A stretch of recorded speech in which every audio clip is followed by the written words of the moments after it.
Welcome in, everybody, from the Ice Center at the Promenade here in Westminster, Colorado. I'm Drew Galliard. Alongside me this afternoon is Brendan Price. On camera, Claire Kostelnick. Game number 2 for the Metro State Roadrunners here in the BMHC Classic after a big win last night against University of California, Berkeley. And I had a chance earlier this afternoon to catch up with Jackson Tillinghast, the alternate captain here for Metro State. And I was able to talk to him a little bit about this weekend and his time overseas. Let's go ahead and drop that interview now before we get into the starting lineups here. Welcome in, everybody. I'm Drew Galliard here with Jackson Tillinghast, assistant captain here for Metro State. Tilly, I know that you've been kind of beat to death with your trip to Europe a little bit, but kind of tell us about your experience, how that went, what it was like playing overseas against a bunch of new opponents. For sure. It was an awesome experience. Just the hockey was a lot different.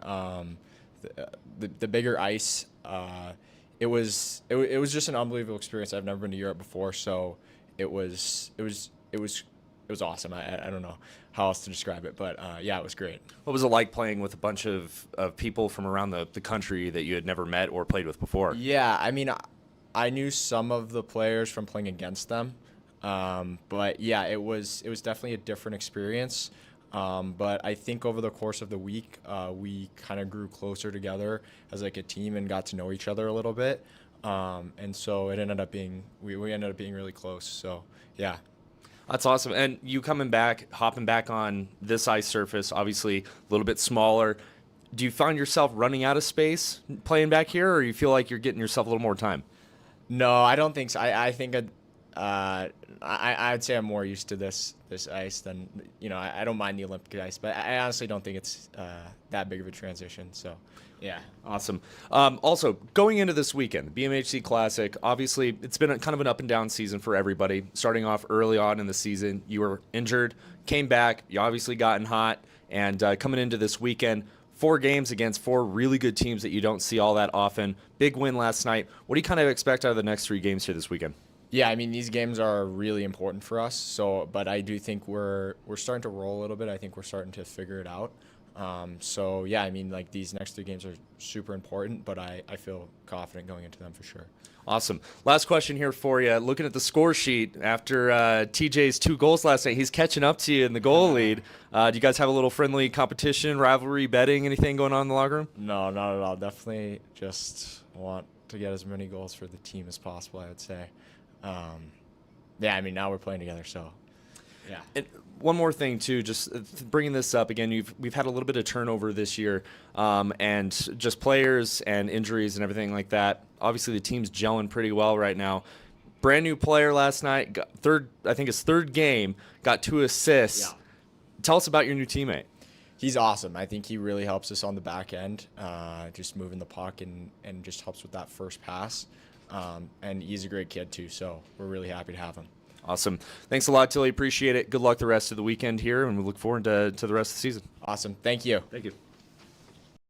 And that was Jackson Tillinghast, assistant captain here for Metro State, leading point and goal scorer for this squad as well. And it was great catching up with him as well as the rest of the team here earlier this afternoon after, like I said, a good win last night against a very good Cal Berkeley team. As we're getting prepared for this one this afternoon against the Northeastern Huskies.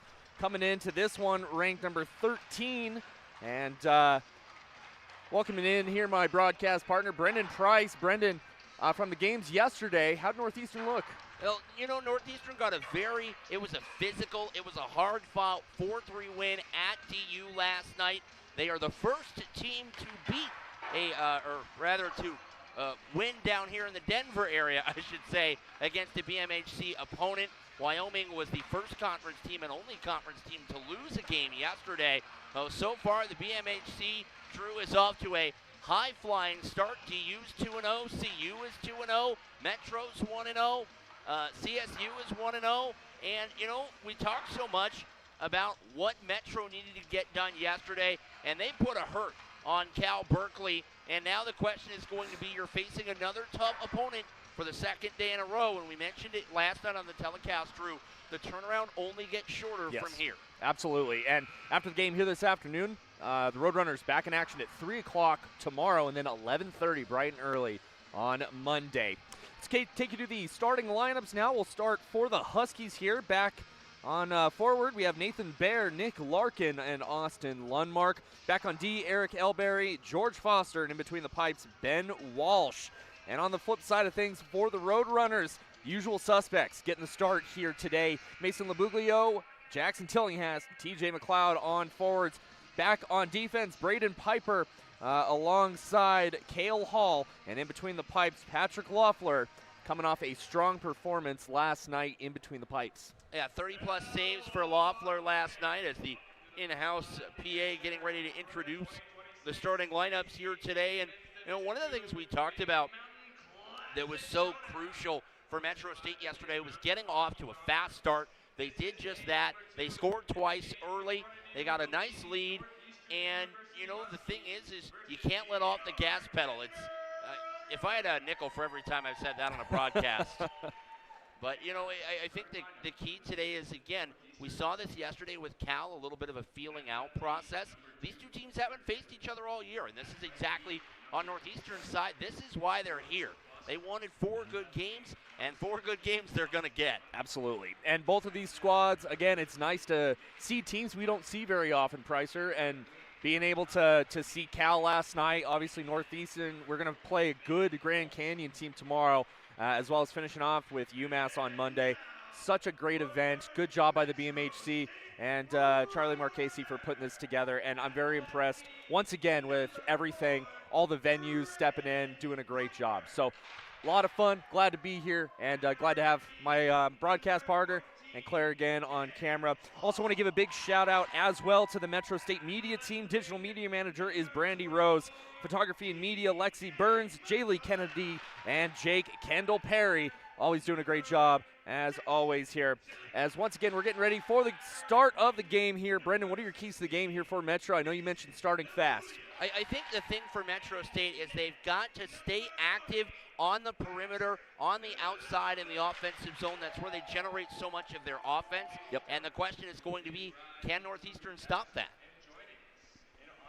And I was able to sit in the player meeting here prior to the game talking to Coach Brady Reynolds, and we'll get that to you here after the national anthem.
Welcome back, and everybody, to the Ice Center at the Promenade here in Westminster, Colorado. I'm Drew Gallagher. Alongside me here this afternoon, Brendan Price on camera and social media, Claire Kostelnick. Getting ready for another great matchup here for the Roadrunners. Prior to the national anthem, I was bringing up, got to sit into the coaches meeting with the players earlier today and listening to Coach Brady Reynolds and his team talk to the players and get a game plan going. And I got to tell you, one thing that was really stuck out for me, you got to play hard, you got to play fast, and Northeastern is a team that loves to finish checks and play hard up against the boards, and it's going to be an interesting matchup here for the Roadrunners to counter that. Yesterday we talked so much, Drew, about how in this western region you've got some teams that'll just pound you mercilessly into the ground. We think about the University of Utah, and Northeastern is a chip off the old block in that regard. To your point, their game last night, they got the 1-goal win.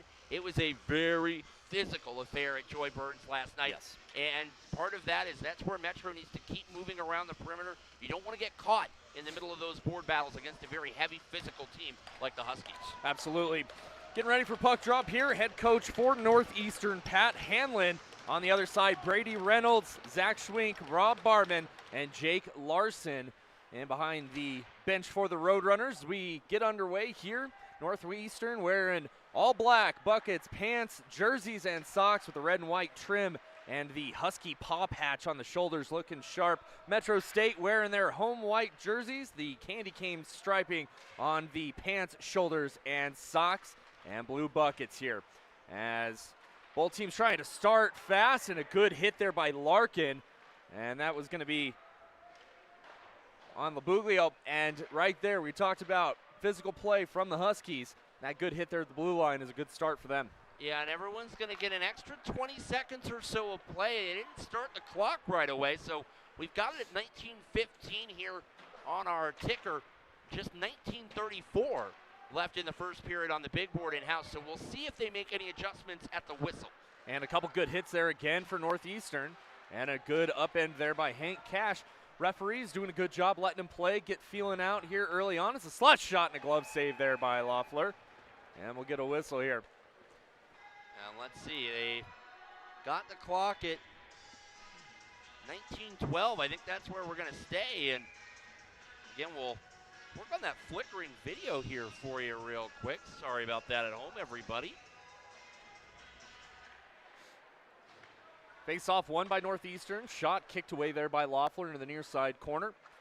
Want to welcome in all the fans tuning in from Northeastern as well. Good to have you on the stream. And feel free, hop in that YouTube chat if you have any questions, comments you'd like us to answer on air. Or when I inevitably butcher a last name, please go ahead and let me know. And we'll get that corrected here. We weren't able to get pronunciations before the game, unfortunately. But thank you guys for tuning in. We really appreciate it.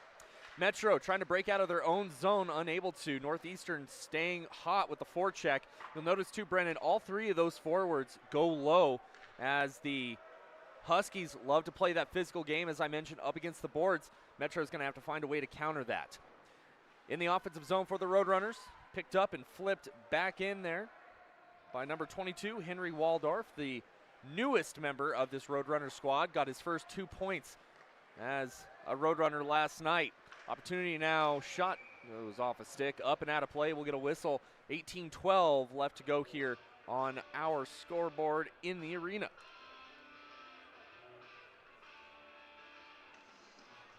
Face-off's going to be the right side of Loeffler here. Another good crowd on hand for both of these squads. It's been awesome to see all these visiting teams, how many fans they've made the trip here on this long weekend. Want to welcome all of them in as well. Face-off won by Metro. Still trying to get it out of their own zone, having a little bit of trouble here. Picked up by Gorsuch. Gorsuch leading the breakout. Down the near side, captain DJ McLeod sends it up looking for Tillinghast. McLeod 2 goals last night against Cal. And stolen away. And here come the Huskies with some speed down the far side. Cross-ice feed. Kicked away. Looking for George Foster, starting defenseman here for the Huskies. Back the other way. Tillinghast dodges a check, chasing the puck into the far side corner. He'll get there. Centering feed tipped just wide there by McLeod. Kept in but poked away by the Huskies. Dodging a check there was Austin Lundmark. In over the blue line. Picked up by Larkin. We'll get a whistle here. It's going to be an offside with 17-16 left to go in this first period. Also want to thank everybody for tuning in, especially if you're a Bronco fan. I know it's coming down to the wire there down at Mile High. We'll try and keep you guys updated as well. Face-off tied up and taken away by Jensen. Couldn't get to it. Here's Hank Cash looking for a hit. Bear able to sidestep it. Tipped up over the blue line. Bear with it now. Getting around the defenseman to the slot. Takes a shot and a save there by Loeffler at the 17-minute mark exactly for another whistle here. And already, Drew, I think one of the things you really like, at least I do anyway, from Northeastern is that they've kind of already varied their game plan. We've seen some zone entries where they've gone wide, tried to break it back to the middle, couple dump and chase moves. And again, that's what you want to do. You're still trying to feel out your opponent. Again, haven't played each other all year. You know tape is a limited, precious commodity. Nice save by Loeffler there on the snapshot from the left point. Yeah, I agree with you there, Brendan. And I mean, you look at it, 304 and change into the game. Metro State doesn't have a shot yet. Not yet, but that is the way it started last night. Cal was able to get 4 on the board before 5 straight from Metro. And Metro wound up getting the first goal. Face-off won by Northeastern, picked up there at the blue line. Fox sends it deep. Bear picks it up. Back up to the top of the blue line. Little flub pass, and now back the other way come the Roadrunners. Tipped up, and just a little bit too far for Mason Labuglio. And now back the other way. Larkin got his pocket picked. McLeod, the captain, picks it up. Tillinghast on the boards, dodges the check. McLeod, saucer pass, and couldn't bury it. Bounced right over his stick. And it looks like that was Labuglio with that little saucer pass to TJ McLeod. McLeod, again, last night, 2 goals. He was 1 away from a hat trick. Had a couple power breakaway opportunities, just couldn't stuff it home. That pass Labuglio tried to make, that was the exact pass he made to get Matt Clift his goal that made it 4-1 in the second period last night. Pootram calling for it right up the neutral zone. Good job on Metro conversion. Stolen away again. Flubbed on the pass. Good forecheck there by Jensen. Picked up near side, top of the point. Good hit there alongside the back wall by Gorsuch. And kept in. Kyle Wilson drops it off. Right circle. Shot in a glove save by Loeffler here. And you're right. Again, still not a shot on goal for Metro. We're 5 minutes into this hockey game. You know, again, small sample size, right? You break the game down into 5-minute chunks. Northeastern has dominated this 5-minute chunk. Metro had a late developing 2-on-1, a tough cross-ice rink-wide pass. But other than that, Northeastern's kept the play down in the offensive zone, and that's exactly what you want a team. They've already knocked off one PMHC foe. Looking for the double here this afternoon.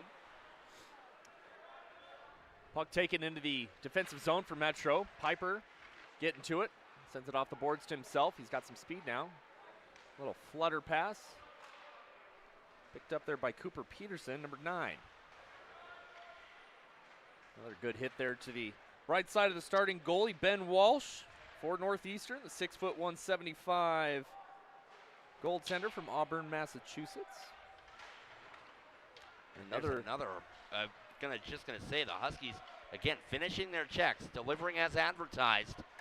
And that's something that we had a feeling was going to be like that here. As watch out, this Huskies team is a team that loves to finish checks.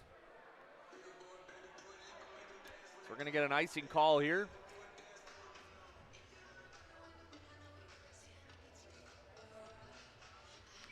Got a commercial break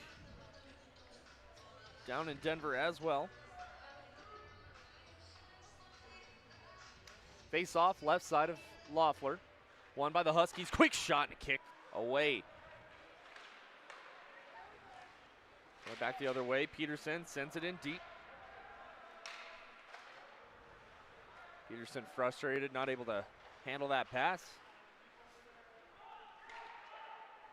And coming back the other way, goes too far. It's going to roll just wide. Icing waved off, taken away by Tafoya. Tafoya's pass through the legs, and now back the other way. Collins with it, trying to split the D, unable to. McLeod chasing after it. Collins sends it in deep. Kicked down there by Tafoya. Tafoya wraps it around the near side. Back the other way. Here comes Tillinghast with some speed, couldn't get to it. And Friday with it. Over the blue line. Friday sends it deep. Northeastern will get a change. In behind his own net, Henry Waldorf sends it deep. Icing's waved off, goes in on net. And does that count as a shot on net there, Brendan? No, because it wasn't an actual shooting attempt, but I see what you're getting at. Roadrunners still looking at a goose egg in that column. And well, as Roadrunners look to get their first shot here, we're going to bring you the word of one of our great sponsors. Play It Again Sports in Lakewood. Sell, buy, trade, and win. You may never outgrow your favorite sports, but you may outgrow your equipment. Your locally owned Play It Again Sports provides an easy way to sell your quality used sports and fitness gear and get paid on the spot or trade up for what you need now. Visit them at 13075 West Alameda Parkway in Lakewood, Colorado. And thank you again to Play It Again Sports. Puck kept in the offensive zone. Kicked out Metro turns it over. Larkin picks it up, goes wide, pumps the break. Top of the blue line. Little shot, kick, save, rebound comes right out. Bouncing puck, finally taken by Jensen. Jensen lost a handle on it, tries to send it deep. He'll follow up the near side. Glove down there by Gorsuch. Gets his pocket pick. Bear chasing after it.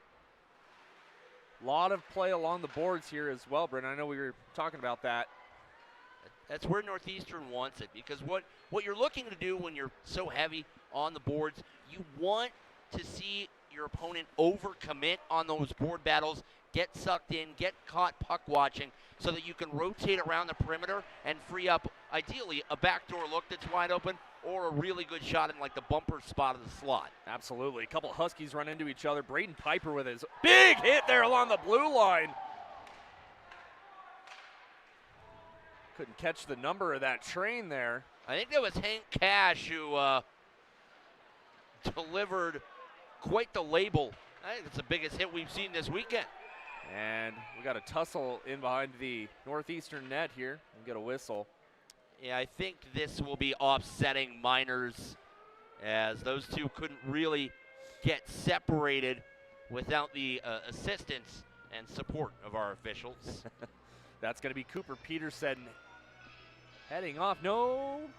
Yes, it is going to be matching penalties here. Cooper Peterson and number 5, Mike Martinez for Northeastern. So question is, are we going to play 4-on-4 or a little 5-on-5 here? I think because the penalty occurred while the puck was in play, even though it was behind the play, should be 4-on-4 hockey here.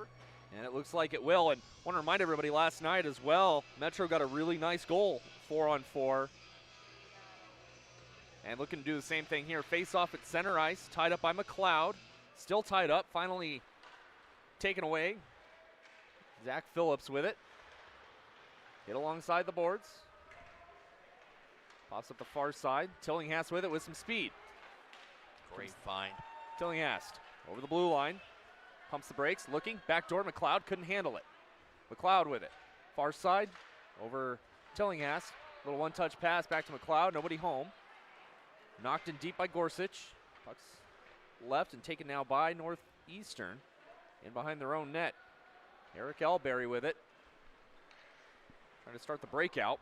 Pass a little too far there, for Foster. One-touch pass left there. That last sequence, Drew, I love Tilly's game. You love that he's so unselfish. That opportunity, I love to see it maybe be a bit more selfish. Yep. He's got a heavy shot on the right side, or rather the correct side for his strong side. There we go, top of the left wing circle. Love to see him take that rip, especially since you don't really know what you've got. Delayed offside against the Roadrunners, especially since you don't really know what you've got yet in Ben Walsh in goal for Northeastern, who's only seen one biscuit his way through almost 9 minutes.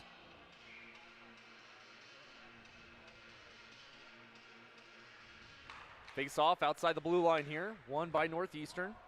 Knocked back in their own defensive zone. Folk with it. Mishandled there by Nick Larkin. It's tied up again along the blue line, Shots 7-1 in favor of Northeastern right now. We're reaching the halfway point of this first period. Still 4-on-4, no score. In over the blue line. The Huskies, the shot goes up and out of play as Gaziano's shot hit the net, the wrong net, but hit the net. Yeah, not the one you want. And to that end, I was just going to, before that rush there, Northeastern hasn't generated a lot 4-on-4, Drew. I think they've looked better, quite frankly, 5-on-5. Yes. And that, again, owing to the heavy physical north-south game, that they want to play. I'm not terribly surprised that that's been the case, but they did a good job executing the passing on that 3-on-1 to get the free shot they wanted on the near side wing, but that's an effort where you've got to hit the net. Absolutely. Face off. Won by Metro all the way down in the offensive zone now. Just unable to set anything up, and that's something that they had a lot of success with last It's going to be a night. slash. Yeah, I saw that coming. Ethan Rose hit the hands. They'll get you for that every time. If we can hear it over here in the broadcast Yes. perch through headsets, The officials will tend to adjudicate accordingly. Well, looking at special teams, Metro did get a power play goal last night. Don't have the updated percentage after last night, but going in to yesterday, the power play 22.2% last in the BMHC. Penalty kill 61.4% second in the BMHC. So Coach Brady Reynolds' squad pretty good shorthanded.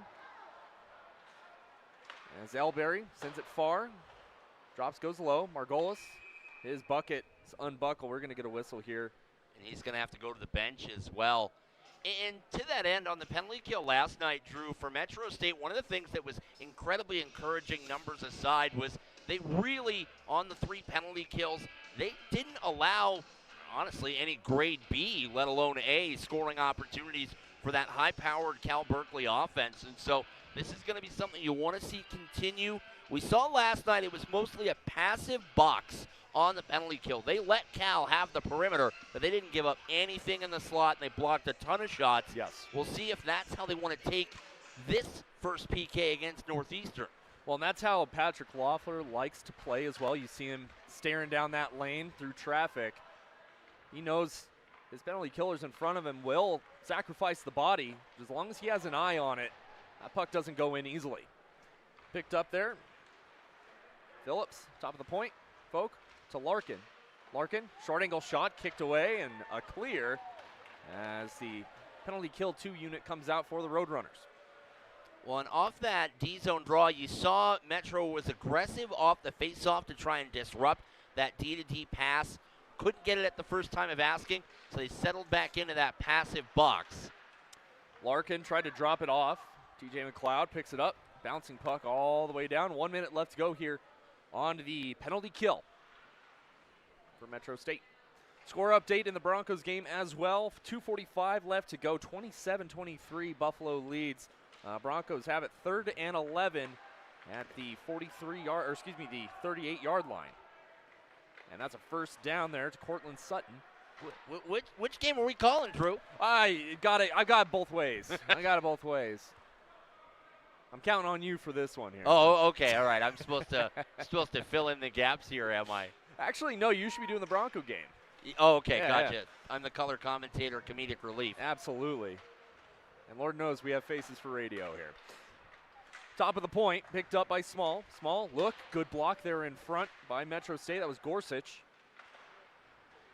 10 seconds left on the power play for Northeastern. Couple quality shots. Another shot, kicked away, went wide. Bear picking it up on the backhand. 3 seconds left. And here come the Roadrunners, a 2-on-1.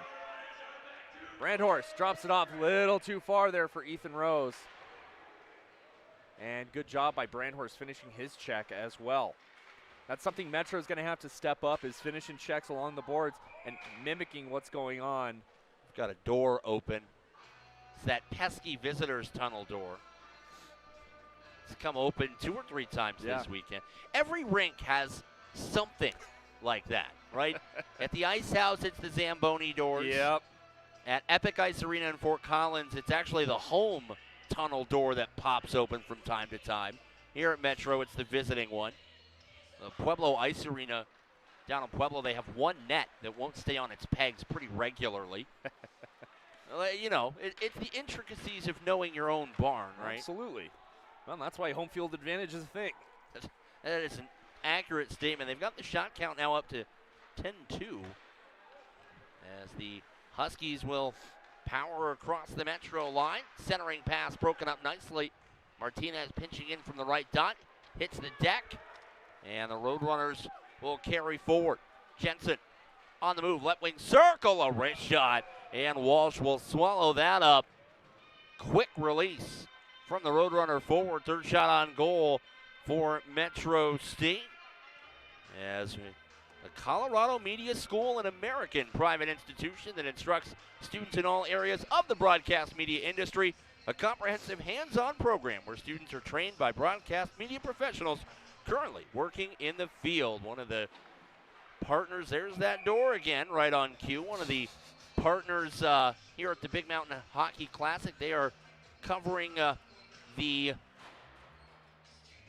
lion's share of the coverage here at the Promenade and at the Ice House in Greeley. And we might have a, oh, I was going to say, we might have a break here for rink staff to fix that. Well, yesterday it popped open, and they had to go, one of the officials had to go around that's exactly what they had to do again. So, for whatever reason, you can only fix it from the inside. So an official has to leave the ice, go through the home door, down the tunnel, and pop out on the inside of the visitor's door. We have another whistle here, but this one's for a puck out of play. We'll get another face-off to the left side there of Ben Walsh. Metro State, with their win last night, proved their record to 5-18-2 overall.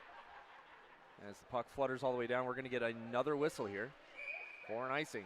You know, Brendan, you mentioned as well in one of the games here this weekend, long stretches, 6-7 minutes, no whistle. And it seems like we've had more whistles here in the first 12 minutes than we had all day yesterday. We've certainly filled our quota over the last 40 seconds or so. I mean, it almost reminds me of an NCAA basketball game. They'll tell you the longest 15 minutes of your life is the last minute of a basketball game. Absolutely. Nice save by Walsh there on Tillinghast. Tried to go short side. Well, I get paid by the hour, right? Those are the rumors. Puck dumped in. Loeffler comes out to play it.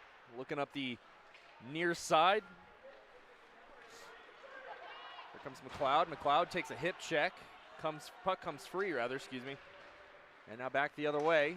Shot tipped, blocked in front, sent up but not out.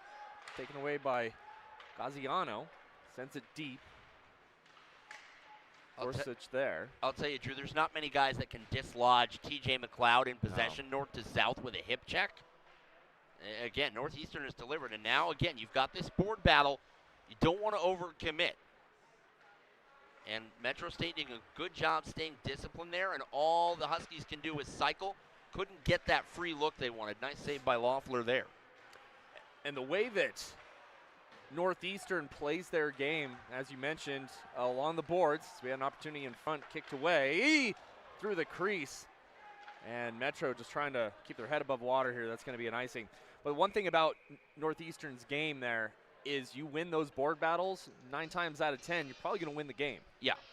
And that was something we saw last night, right? In the first period, Cal had a couple stretches early in the game, the opening 5 minutes. They had that stretch after Collins scored on the turnover in the second where those board battles were going Cal Berkeley's way. It looked like maybe the comeback was on, and then the Roadrunners did a great job buckling back down, refocusing, getting more of those board battles to go their way, and they wound up with a nice win.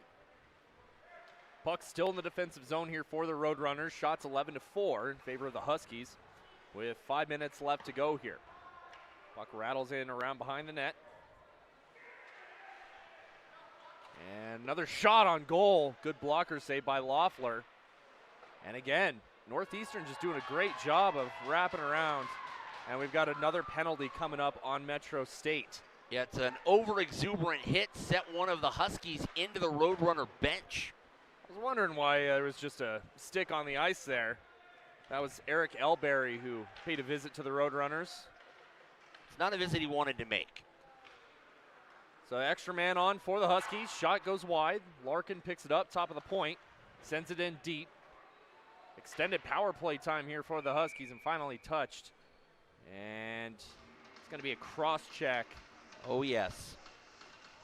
Can confirm out of your picture at home it was definitely an arms extended return to sender into the Metro bench. Cooper Peterson headed to the penalty box here. TJ McLeod having a conversation with the referee about it. And well, see what happens. And last night at DU and Northeastern, it was a very physical game. Both teams had liberty a few seconds after the puck was dispensed to finish those checks. That was something that DU head coach Hunter Scott had talked about, and the conference commissioner Charlie Marchese mentioned it before the game as well. Both teams really allowed to showcase the body, and so far that seems to be the case for the most part here this afternoon. Margola's chasing it in the near corner here. Under 5 minutes to go in this first period of play. Picked up, bear with it. Up to Foster, top of the point. Foster shot and a save by Loeffler. And you saw that on that last shot too, Brendan. The shot from the point, both forwards were down below the circle, converging, waiting for that puck to squeak out. That's what Northeastern's trying to do on the power play. And the way they're even starting that action is they've been glacial, moving the puck around the perimeter. They want to lull you into that kind of false sense of security. Then they'll fire that shot from the high slot, from the point, converge two forwards on the doorstep, and that's where Patrick Loeffler's rebound control is pivotal, because you've got to make sure it's one and done, or else Northeastern's going to wind up with the biscuit in the basket. Absolutely. Minute left to go here in the power play. As update here, Broncos just got a touchdown. I'm surprised we didn't hear the cheers inside the prom, quite frankly. It's 55 seconds left to go for the Broncos here. 3:50 left to go in the first period here. And deflected pass. Good job there on Brandhorst. Deflecting that pass attempt, forcing an offensive zone face-off here on the penalty kill. Metro State fans loving that. And the thing is we talk so much about score lines and numbers and stats.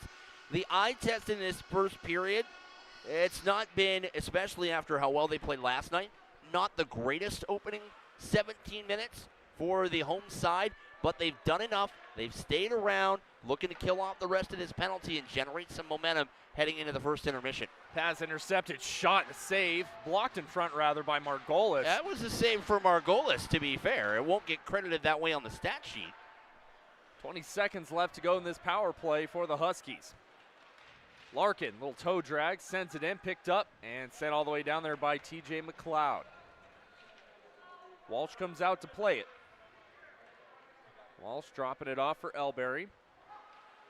Elberry trying to set something up here. That's going to do it for the power play for the Huskies.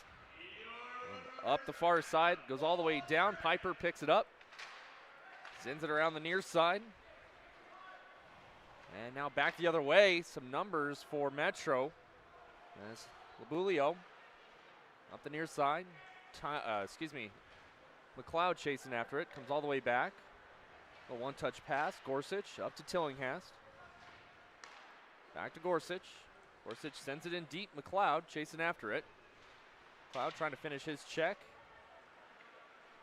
Taken away now by Aiden Collins. Collins up to Cunningham. Cunningham over the blue line. He can drop it off to Martinez, and a good hit there by Tillinghast. Puck comes free up the near side boards. Didn't get it out though. Tillinghast coming in to help it. Martinez picks it up. Far side circle.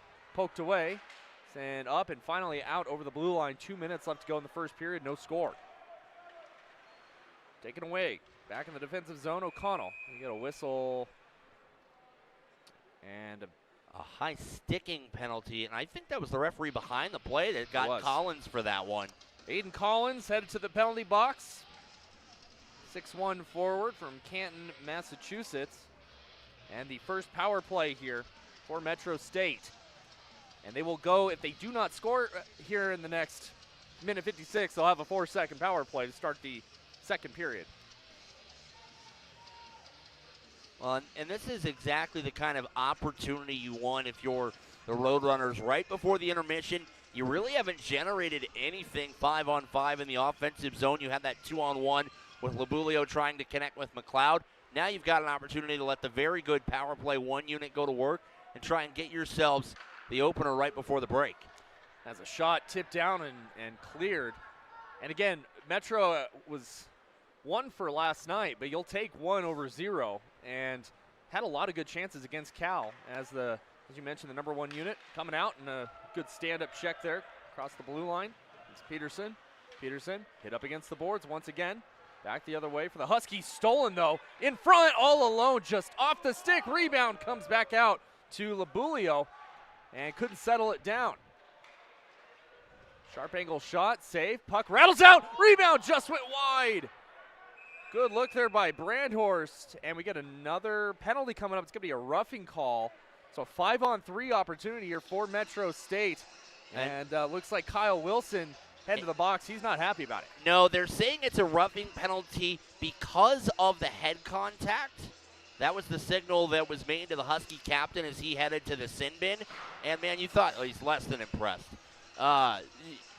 You thought the 5-on-4 was a good look. And even right away, 45 seconds into the power play, Metro State has already almost doubled their shot total for the first period. Yes. And Luke Garrity, or excuse me, that's number 51, Steve Jensen, the backup goaltender for the Huskies, telling his teammate, settle down. We don't need an extra 2. 5-on-3, Tillinghast. McLeod near circle. Top of the point, a little too far there for Clift. And not just 2. You don't want an extra 10. Up the boards, Tillinghast. 5-on-3 opportunity here. 50 seconds left to go in this first period of play. Tillinghast wrapping it around. Takes it to the top of the point. Cliff with some room. Looking. Shot blocked in front by his own man. As Cash. Little loop-de-loop. Back up to Clift. Top of the point. Right circle. Brandhorst. Or excuse me, that was Tillinghast. His one-timer went just wide. 30 seconds left to go. Tillinghast. Top of the point. Clift looking. Shot in a glove. Save there by Ben Walsh. And some extracurriculars here. And TJ McLeod looking at the bench saying, hang on, we're going to finish this one out. And that, friends at home, is what we call a glove save and a beauty from Walsh. Gave it a little, the ever so slight, how do you do after he made the stop in front. McLeod lining up to the left there of Walsh. 26.3 seconds left to go in this one. And Metro, no matter what, will start the second period on a power play here. Clift drops it off, looking, Tillinghast, far side, shot, they score! Hank Cash from the far circle, able to get a tip in front. 19 seconds left to go, Metro with a 1-0 lead. For the second straight day, Cash Money stepping up, this time on the power play, gets the stick down on the ice, gets the redirection in front, and Metro converts on the first part of the 5-on-3, and this is exactly when you want to get a goal. Right before the intermission, really ride into that break on the high of having the lead. And I'm going to have to see the replay here, Brendan, but I think Cash took a shot, and I think it went off a defensive stick of Northeastern. As still on the power play, though, for Metro, as that one rattles down. 10 seconds left to go. Fans, we invite you to stick around as well for the first intermission report. Get you the highlights from this one and get you set up for the second period as well. 5 seconds left to go. And time for one more shot. Through the crease and wide. And that'll take us to the end of the first period.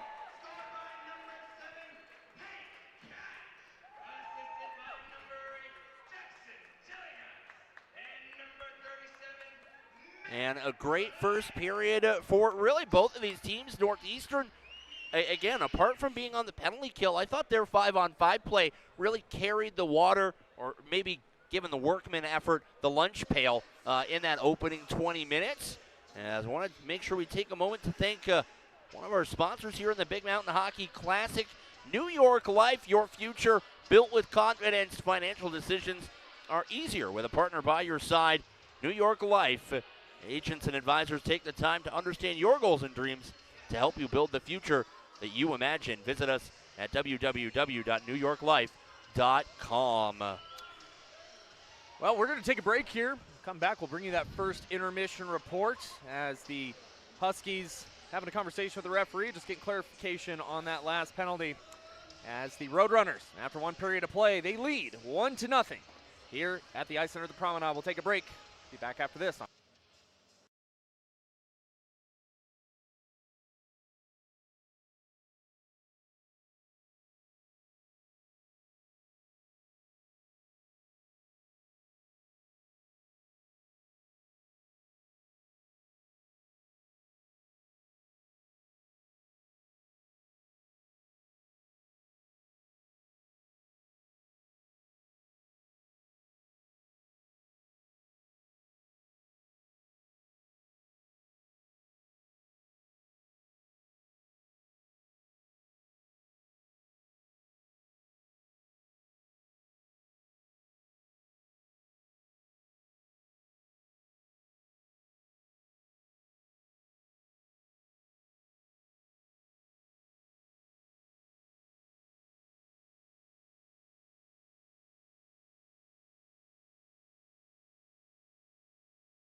Welcome back in, everybody, to the Ice Center at the Promenade here in Westminster, Colorado. I'm Drew Galliard, alongside me, Brendan Price, and on camera and social media, Claire Kostelnick. After one period of play, the Metro State Roadrunners on a power play take a 1-0 lead over the visiting Northeastern Huskies. And, all in all, the 5-on-5 play pretty even in that period. Metro State taking advantage of the 5-on-3. Hank Cash working his way to the front of the net, able to beat Walsh, find the back of the net. And, man, you see a guy that, a freshman, has some juniors experience with Rogue Valley, played his junior hockey in Medford. And this is what you want to see, the second semester of the year. It takes time to get acclimated to the ACHA game, especially out west. And Cash, one of those guys that you need him to step up as a secondary scorer the second half of the year. 2 goals in 2 games, and he's got the go-ahead goal after 20 tonight. Absolutely, and on the power play, too, that's big. As we mentioned, Metro got a power play goal last night, and it really, I think, helped spark their momentum and their confidence as well going into the game here today. Now, Northeastern, they're not going to go away. They are a physical team. They love to play up along the boards. We said that probably a million times in that first period of play. But they're not going to go away. And if I'm Coach Reynolds for Metro State and I'm the boys in that locker room, you got to prepare yourself for a very physical 40 minutes of play here. Yeah, you know that it's going to come back around. And I think we talk so much about Metro State, obviously. I think on the Northeastern side, really the key is just don't take penalties. I mean, really, that is the lone blemish that I could think of for the Huskies in the opening 20 minutes tonight. They looked really solid north to south. They didn't make any sloppy turnovers. They were good in the neutral zone. A little bit unfortunate, I think, to be down 1-0. On the flip side, Ben Walsh has done what he's needed to do, right? 9 saves on 10 shots. A couple of tougher tests from the Roadrunner offense. But by and large, you're right about where you should be, not where you want to be. Absolutely. And the one thing, too, as well, in the pregame, I was talking to Coach Brady Reynolds here, and he brought up a good point about this Northeastern team. They do not take a lot of penalties. I forgot what the exact stats were, but through 19 games, I think they only had a total of 89 penalty minutes or something like that. Like, that's insane. This is a very disciplined team, which is why you see a 5-on-3 opportunity for Metro. You got to take it, and they did. Yeah, and we talk so often about special teams being the difference in the game, and the question is going to be now, the Roadrunners will have 50 seconds left on the man advantage when we come back from the first intermission break. Can they double up and take extra advantage of the man up? Yeah, you got 50 seconds and a clean sheet of ice. You take your time, you set up, and no doubt in my mind, the power play 1 unit's going to be out there for Brady Reynolds' squad. Go back to the goal there for Metro State. As we mentioned, Hank Cash with assists from Jackson Tillinghast and Matt Clift here. A beautiful tip play. I still need to go back and look at the replay. I think Cash just shot it and went off a defenseman's stick. I watched the Gold Senders, Ben Walsh, talk to one of his defensemen, and bounce finally went Metro's way here as we head into this second period of play. Like I said, 50 seconds on this next power play opportunity. Yeah, and that's what you want, right? The bounces want to go your way, and a fresh sheet of ice, as you mentioned, and it's a long change for your penalty killers as well. That can't be understated when you're trying to that wasn't a sentence. When you're having to go double the length for a line change, that means that realistically on the penalty kill, you have to ice it 200 feet in order to get off the ice. None of the, hey, we can get it as far as the opposing blue line and go. Yeah, absolutely. Well, just a couple of updates here before we head on into the second period of play. We want to give a big congratulations to forward Matt Clift, who, with his goal at Utah State, that was his 100th career ACHA point, joining his teammate and captain TJ McLeod as the second Roadrunner on the squad to hit that milestone. So congratulations to him. We also want to give a big shout out to sponsors here for Metro State: OptimX Sports, Game Ready Fitness, Ryan House Bocce Beer and Brats, and of course Price Productions, captained by this man right next to me, Brendan Price, providing all the broadcast equipment we need for this. So we want to give a big thank you to you as well as the Metro State media team, digital media manager Brandy Rose, photography media Lexi Burns, Jaylee Kennedy, and Jake Kendall Perry. Big thank you to them as well. We're a minute and a half out from the start of the second period. We'll take one more quick break and come back here in just a moment on Bryce Productions. Hydrodig, the premier hydrovac and cathodic protection service provider, servicing the western states since 2009. Don't just dig, Hydrodig.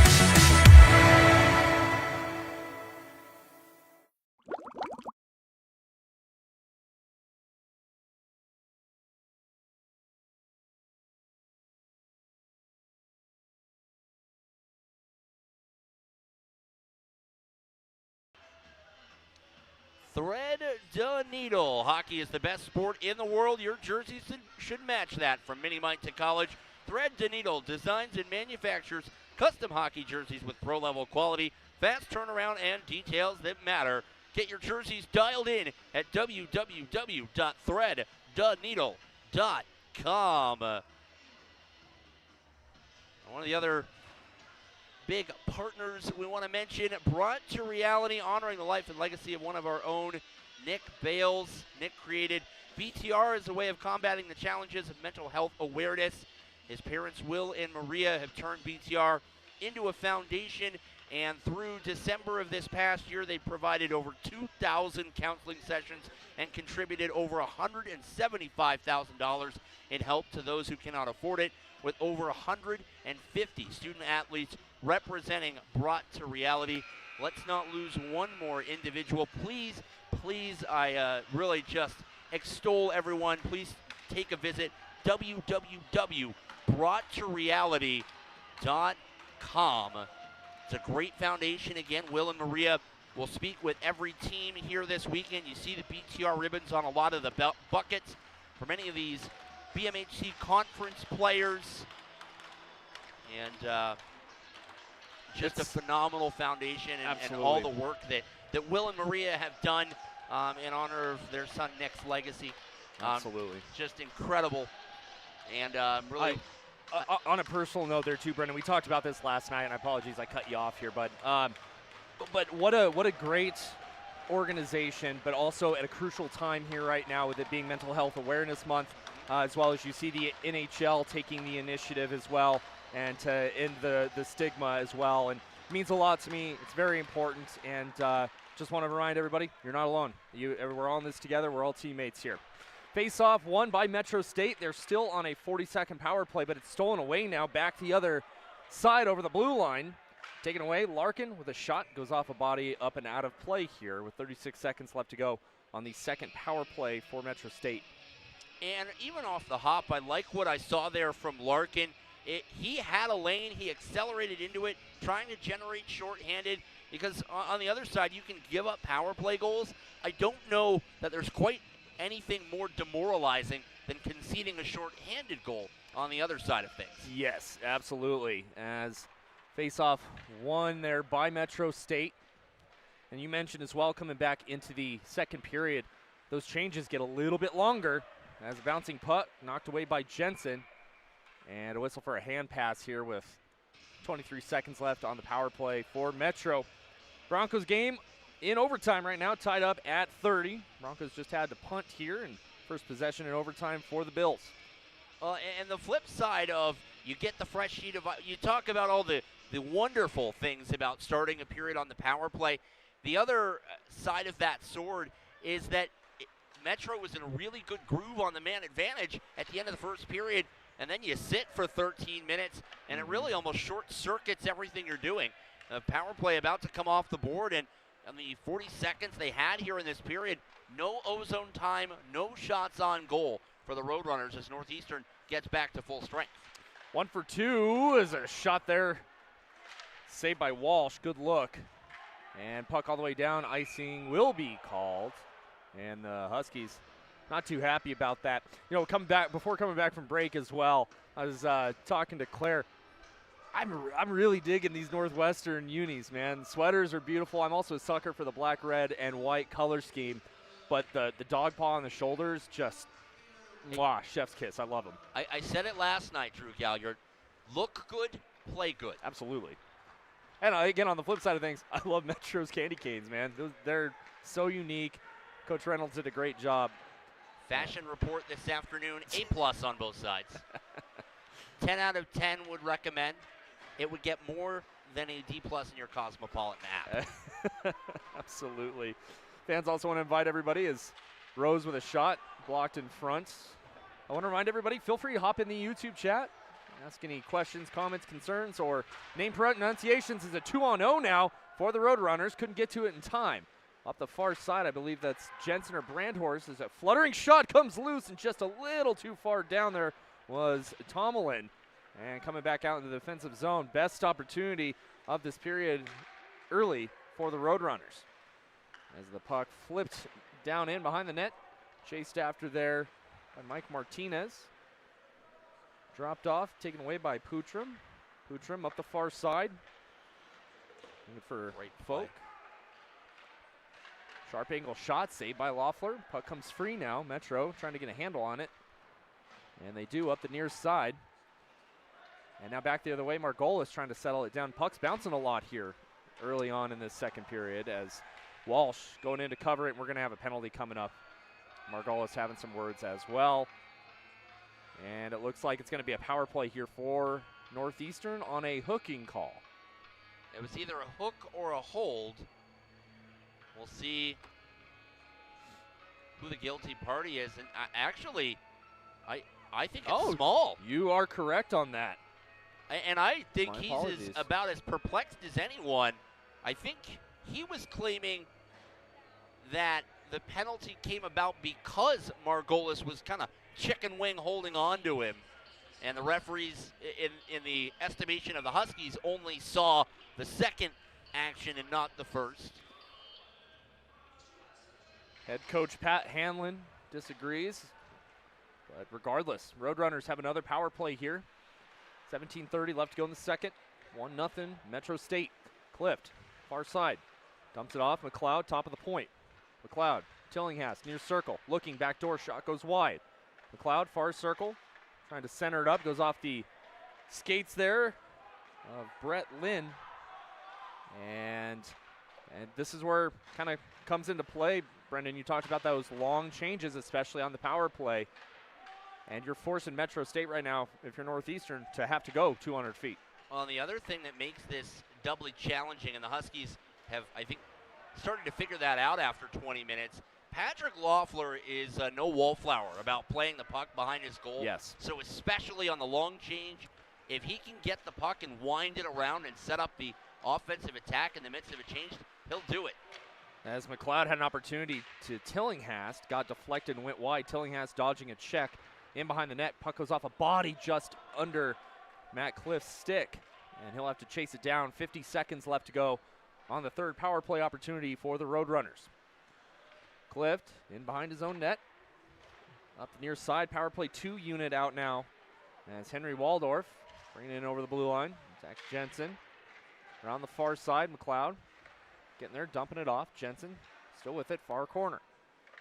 Top of the point, McLeod taken in, far circle. McLeod looking for somebody, hits the brakes. Back up top of the point. Waldorf looking, pass just goes a little wide. As another good hit there alongside the boards by George Foster. Puck still in the offensive zone here for the Roadrunners. And a good play up alongside the near boards here as the Huskies able to get to it and get it out, and they have numbers the other way. 2-on-1 now. Down the far side, right circle, looking, backdoor, shot, and what a save by Loeffler! Sliding across the crease, he read that like a book, making his 18th save of the afternoon. And that's exactly what you need to do on a 2-on-1. Metro State, they said we're going to take away the shot on that far-hand side. We trust our goaltender to move laterally post to post, and Loeffler got big and didn't give up a whole lot of net on the near side snapshot. Made the nice save, and now at the top of the blue paint, makes another one. Another bouncing puck, another shot and a save there by Loeffler. Metro getting the shots on goal here. They still trail 18-11 in that category. And I think even in the opening 4.5 minutes of the second period, those are the kinds of opportunities that you have to think Brady Reynolds and company really trying to cut down on. That's the third straight shot from right between the circles. Loeffler's gotten a clean look at it all 3 times, but you don't want to make a habit of giving up that kind of real estate. Little one-touch pass there by Rose. Goes in deep. Rose picks it up near circle. Couldn't settle it down. Finally does, looking for Piper. Now back the other way is Friday. Couldn't get a stick on it, though. Brandhorst backhands it in. Glove down. Sent up by Northeastern. Little flutter pass. In over the line. Collins with a look. Shot saved by Loeffler. And back up to the blue line. A couple of players collide there. And we're going to get a whistle. And I have a feeling it's going to be a tripping call or interference here. It should be, use that loosely, it should be a trip. It looks like Dylan Leonard, the guilty party for the Huskies, so another opportunity for Metro State. Their fourth already of this afternoon. You talk about how the Huskies just don't take many penalties, and tonight already they're fourth, and we haven't played 26 minutes yet. That is one every 6 minutes, give or take. That's not where you want to be. As the Broncos just had a turnover in their own side of the field here, an interception. Next score wins. They threw it? No, they picked off Josh Allen. As a turnover there for Northeastern. Shot, slides through the crease, goes wide. Hank Cash picks it up. Minute 40 on this power play. 1-0, favor of the Roadrunners here. As the pass trails back into the defensive zone, picked up by Mike Martinez. He'll send it deep, chased after by Tillinghast. Good forecheck there by Brett Donlin. Now back the other way. Here comes Matt Clift. Clift, good two-way player. Takes a hard shot, blocked in front. Sent up, but not out, still in that far side corner. Hank Cash trying to tie his man up. Comes free to the slot. Picked up by Martinez, and he'll send it down again with a minute left to go here in the man advantage.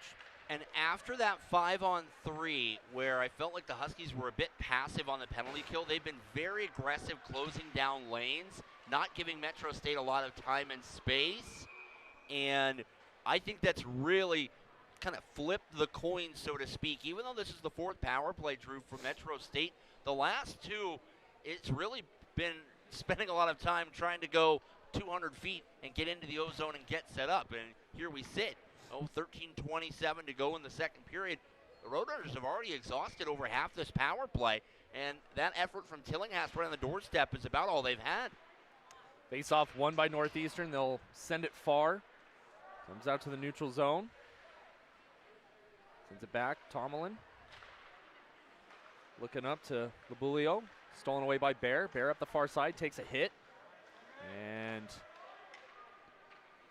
picked up again by the Roadrunners. 30 seconds left to go in this one. It's power play, rather, excuse me. Sent in deep. Tomlin. Far corner. Good collision there behind the net. Cooper Peterson couldn't get a stick on it. As it gets tipped there by Tomlin. And Brendan, you're right. Just not a lot going on right now for Metro on the man advantage. As they're going to drop to 1-4 on the afternoon. Collision now, back in 2-on-2, and that's too many men. Nobody didn't call it, though. They got away with one as a shot and a shoulder save there by Loeffler. Yeah, to your point, that was not even one that I think you could say was, oh, he was almost inside the lane by the bench. He was out. He was on that Pepsi logo. And hashtag not a sponsor yet. It's early. It's early. Back the other way now, Northeastern trying to settle things down. And back out to the neutral zone. Elberry with it. Elberry sends it high off the boards. A funny bounce there. That was right across the goal line in Loeffler's vacated crease. And a foot race now by Justin Segal. And here comes Braden Piper. He'll send it in deep, chased after by Margolis. The two tallest players on this squad as a shot blocked in front.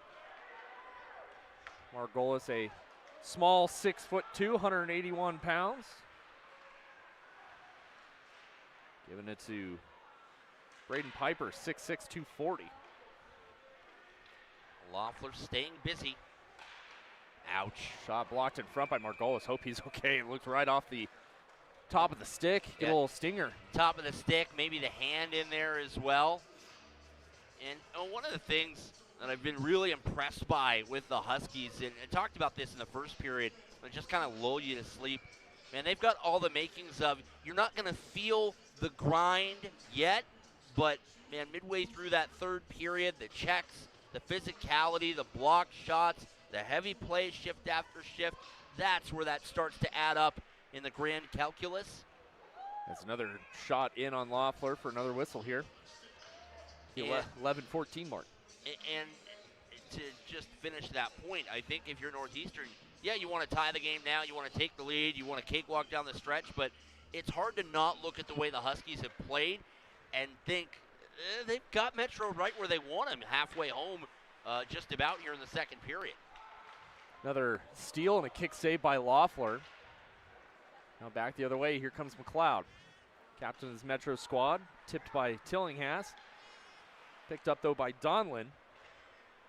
And now back the other way, sent all the way down, and that will be an icing for Northeastern. So finally an offensive zone face-off here for Metro State as the Huskies have come out to play here in the second period and done a pretty good job of it so far. Another sponsor of the Big Mountain Hockey Classic this weekend, Long Building Technologies, for over 60 years has delivered custom solutions to make commercial buildings more efficient, secure, and cost-effective. Get your building on a power play today. Visit www.long.com. Face-off won by the Huskies. Coming up the near side, Donlin tries to flip it out. Nobody home. Hank Cash on the forecheck. O'Connell sends it up to the neutral zone, goes off a body, and a couple of collisions there right in front of the penalty boxes. Cash chasing after it. Conley lost a handle. Or excuse me, Donlin. Zach Jensen there in the corner. Cash chasing after it. Picked up. Quick shot. Saved by Loeffler. Jensen lost a handle on it. Picked up there by Putram. Good hit along the boards. And the Huskies have it. Goes up and out of play here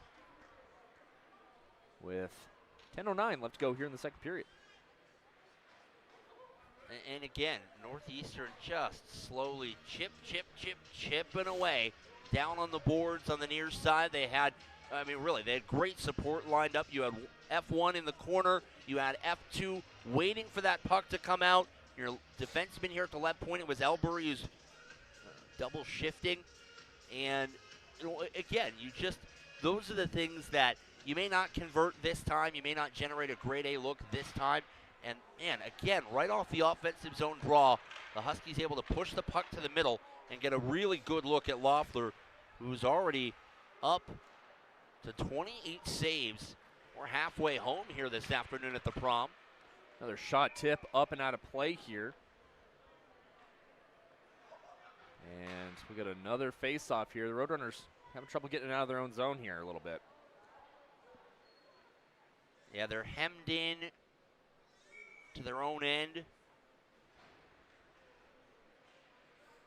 And it's kind of you want to have the bridge bend but not break, but the more opportunities you give up, the higher likelihood, the more pressure you put on your goaltender. And there's Loeffler again, a shot from the top of the right circle, gets through. And I tell you, Drew, it feels like almost every face-off that Northeastern has had in this second period, they have been able to push the puck out of the pile in the middle and get a grade A look at the net. Yes. Just trying to get an answer here for that. Tied up along the near side boards here. Rolls out to the neutral zone. Broncos on a first and goal from the 3. Far side circle. Shot goes high and wide, and another out of play. And the Huskies are buzzing here. Yeah, they're knocking on the door with some real menace. And we talk so much about Patrick Loeffler in goal, and these are the kinds of games that he excels in. These are the kinds of games he steals for you. Yes. Playing very well in between the pipes. 25 saves so far. Face off, left side of Loeffler, won again by the Huskies. Top of the point. Folk with it. Shot goes wide, blocked in front. Had his own man down there as well. A one-timer kicked into the near corner. Huskies Still with the offensive zone phase or possession time here. Folk with it, lost a handle on it. Jensen picks it back up and looking up the middle for Clift. Goes off a body. Clift stays on side. Picked up Piper. 2-on-1 now. Metro backhand shot goes to the net. Cash didn't get a lot on that one. Sends it around behind the net, chased after by Matt Clift. And one-touch pass out to the neutral zone here. Piper, bank it off the boards all the way down. No icing. 8.5 left to go here in the second period. Still 1-0 in favor of the Roadrunners. You get the sense. Shot rolls in on net, still loose. Good job there by Margolis, just putting puck on net. And back the other way for the Huskies now. Cross ice feed, near circle, looking. Shot, save Loeffler, and we'll get a whistle. You get the sense that Metro State, I don't know that I would say they're content, but they're getting more comfortable soaking up pressure in the offensive zone and really trying to counterattack out of the defensive zone, get north to south with numbers in a hurry and generate offense that way. They haven't really been able to set anything up 5v5 with the offensive cycle and the reversals that they like to use. So it's a nice piece of in-game tweak and adjustment, I think, from Brady Reynolds. Margolis in over the blue line, makes a move. He's muscled off the puck. Donlin doing a good job. Top of the point, puts it in on net. Tip just goes wide. Near side, Siegel lost a handle on it, tied up in that far side corner. Margolis. They didn't start the Top of clock the again. And that's going to be an issue. I don't know if they have problems with it. Top of the point, another shot, tipped, and off the body. And that's going to be an issue here, especially if one team scores. They're going to have to call that goal off. Well, I think the question is going to be how much time at some point do you run off of it? Because, again, we're at nearly a minute. Well, that's why we keep our own up here as well. It's the Broncos with a 33-30 victory. They advance. Great keep at the left dot there. And surprisingly, the referees haven't noticed it either here, Yeah. Brendan. We are at the 7-minute mark on our end, so that's been a full minute. And again, we'll adapt to where the officials, they're going to stop the clock and come to realize they never started it. And we're going to have to figure out what's going to happen here. Well, I mean, look, normally, Nothing, I guess. in order to get bonus hockey, you have to play overtime. But look at that. We don't even have to do that today. And I don't see either coach having a conversation. I mean, both teams are playing well. I'm not sure I'd be sad about having a little more time No. to keep playing well. Shot tipped back into Loeffler. Here we'll get a whistle. With, quote, 8:03 left to go in the second period, end quote. A little bit of a discrepancy in value there. It's the same way that I think my 2008 Toyota Yaris is irreplaceable, and my daughter thinks it's kind of a piece of garbage on four wheels. No. Face-off won by the Huskies up into the bench, and another whistle here. Boy, I sure hope I'm getting paid hourly here, Brendan. That'd be great. I was actually more thinking about earlier in the first period. We talked about yesterday we had some stretches without whistles. I can say today we've had a couple of stretches where time didn't pass. It stood still. There's a musical joke to be made there. I'm just not sure I'm the one to make it. That's just a glitch in the simulation here. As pass goes up into the bench and out of play again for another whistle. Hey, what? The journey of 1,000 steps. I guess. And speaking of 1,000 steps, we got a lot of people on the steps here. A very nice crowd that's Very good crowd. filled in. And there's some more up here at Bender's Bar and Grill watching from the glass. They've got the cushy seats. We should call the game from up there. I mean, I'd be fine with it. As Piper got his pocket picked. Say that 5 times fast. Now back the other way. Here come the Roadrunners. Flubbed on it. Here comes TJ. TJ, shot, goes high and wide. As the puck rattles into the defensive zone there. Good look for McLeod. And the other thing, and not to belabor the point, but the other thing I was interested about with the clock is normally you'll hear an outcry from the spectators' side, and it was pretty reserved. There were a few moans and groans, but it wasn't a group project like it normally is. Sent in by the Huskies into the near side corner. Metro converges as the shot goes high and wide there by Northeastern. Top of the point. Far circle looking and sends it deep again. And lost his footing there. And still loose side of the cage, poked away by the Roadrunners off the near boards. And sent up and all the way down. No icing though, 6.5 left to go in the second period of play. Fluttering puck, picked up now. Tillinghast, the man you want the puck on his stick. Tillinghast to the middle, knocked away. McLeod with it, sends it in deep. Tillinghast fighting off his man. Top of the point, looking. Tafoya, shot, save, kicked away. Matt Clift there. Clift knocks it in behind the net again. McLeod fanned on it. Tillinghast gets to it, fighting off his man to the left of Walsh there. Comes away with it. Tillinghast, far circle. Wrapping around, drop-off pass. Looking again, shot goes low and just wide. Tillinghast rewinds back up to the top of the blue line. He'll go off for a change and send in deep again. Good sequence here for the Roadrunners. Far circle, Cliff, shot and a glove save. And we'll get a whistle. And that entire offensive zone possession, Drew, started with a giveaway in the neutral zone. Yep. Sloppy from the Huskies at their own blue line. They wanted to just chip it kind of into the space in the neutral zone, work forward off the boards, and instead kind of caught the heel of the stick. Didn't have anything on it. Tillinghast able to take it away, and that's what allowed Metro State to cycle nearly 40 seconds in the offensive zone. That's the first sustained pressure in the O-zone that Metro has had apart from their power play in this second period. Yep. Face-off win there by the Huskies, able to rattle it all the way around, and now Northeastern looking to get some offensive zone time here. 5.5 left to go in the second period. Shots still 30-19 in favor of the Huskies, but the one that matters, 1-0 in favor of Metro State. As they come back the other way, chased after is Hank Cash on O'Connell. Cash puts the hit on, stopped at the top of the blue line, now stolen away. Here comes Larkin. Larkin near circle, shot, saved by Loeffler. Rebound, another save by Loeffler. Standing tall coming out of his crease as Elberry makes a move there in the neutral zone. Picked up, here comes Clift. Clift, numbers for the Roadrunners. Clift in, tipped, went wide, or excuse me, right on net as Clift was going wide, and now back the other way again. Larkin, same exact spot he was in, drops it off, looking, shot, saved by Loeffler, kicked away. Centering feed, nobody home, far circle, another shot, kicked to the corner. And Tomlin got his pocket picked, stolen away now, sent out to the neutral zone in a little bit of a foot race here to Foya at the, or excuse me, that's Nate Fricky. Couldn't get to it. As Siegel sends it in deep. Picked up there by Elberry. In behind his own net. 4 minutes left to go here in the second period.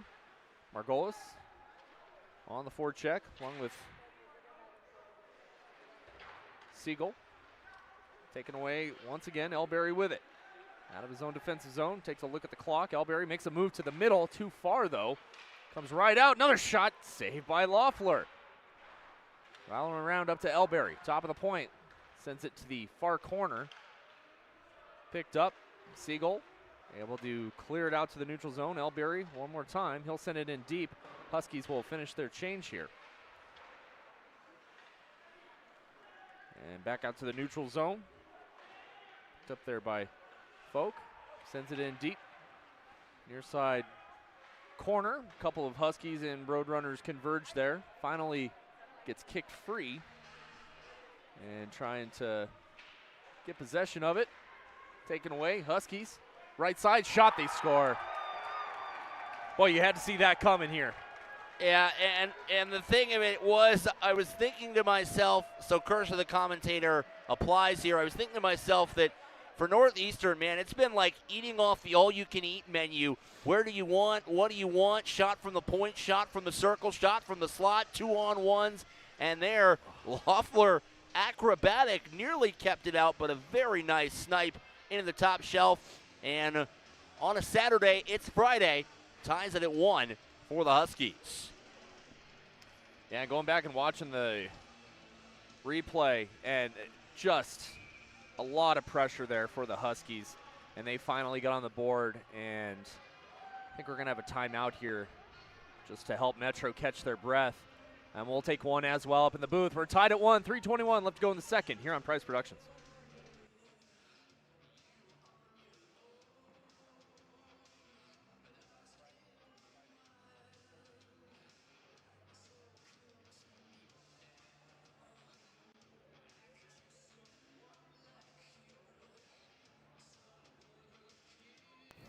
Hydradig, the premier hydrovac and cathodic protection service provider, servicing the Western States since 2009. Don't just dig, Hydrodig.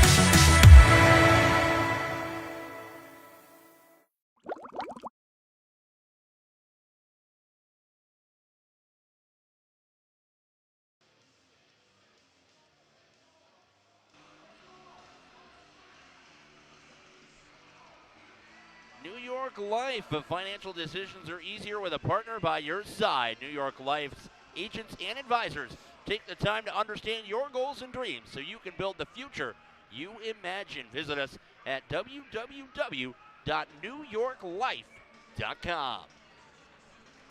Face off here, 3:21 after the timeout. We're tied at 1 here. Shots 35-20 still in favor of Northeastern. And again, that was just a good sequence of events for the Huskies. Able to come away with a goal late in the second period here. Tied up alongside the far corner once again. Huskies increasing their possession time. Sends it up, top of the point. Martinez put a shot on. And it was Friday with that goal. And it's hard not to say the Huskies have earned that goal with their play. And Brady Reynolds taking that time out. It's not often you see a team do that in a 1-1 game in the second period. But again, it's been tilted ice in this middle frame here tonight from the Promenade. And I think the question there for Brady Reynolds and the Roadrunners is really, hey, folks, we got to lock back in here, get back to what we did so well yesterday against Cal, and that's being disciplined, not turning the puck over, not getting stuck in our own zone. And here come the Roadrunners trying to get going in transition 2-on-2. In over the blue line, 2 minutes left to go. Tillinghast with it, centering feed, nobody there. Now coming back the other way was Lundmark, got his pocket picked. Goes back in the defensive zone here. Tillinghast drops it off. Far side. And up, but finally out. Tillinghast on the forecheck. McLeod steals it away. Goes off the linesman. Tillinghast with it. In front of his own bench. Drops it off. McLeod looking. Looking at a pass. Goes off a stick. McLeod turnaround slap pass. Nobody home. Now back the other way comes Joe Gaziano. Vince, remind you to stick around as well for the second intermission report. Gave the highlights from the first 40 minutes of play and preview the third between these two teams. Get you updated around the world of sports as well, as we have an offside call here with 1:20 left to go.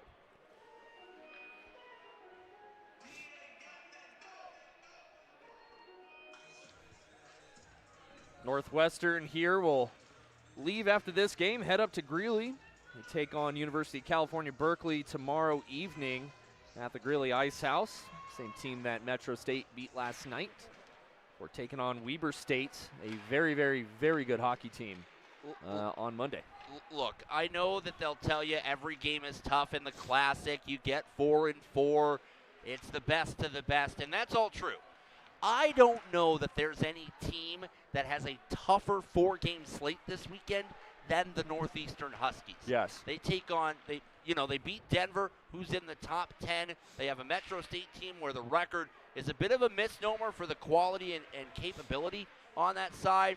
And then you get to close out the weekend. Congratulations, Cal Berkeley. They're 8th in the region. Oh, you're not done yet. You're going to take on the 25-1 Weber State Wildcats on the 4th game, right, when you're running out of legs. Yep.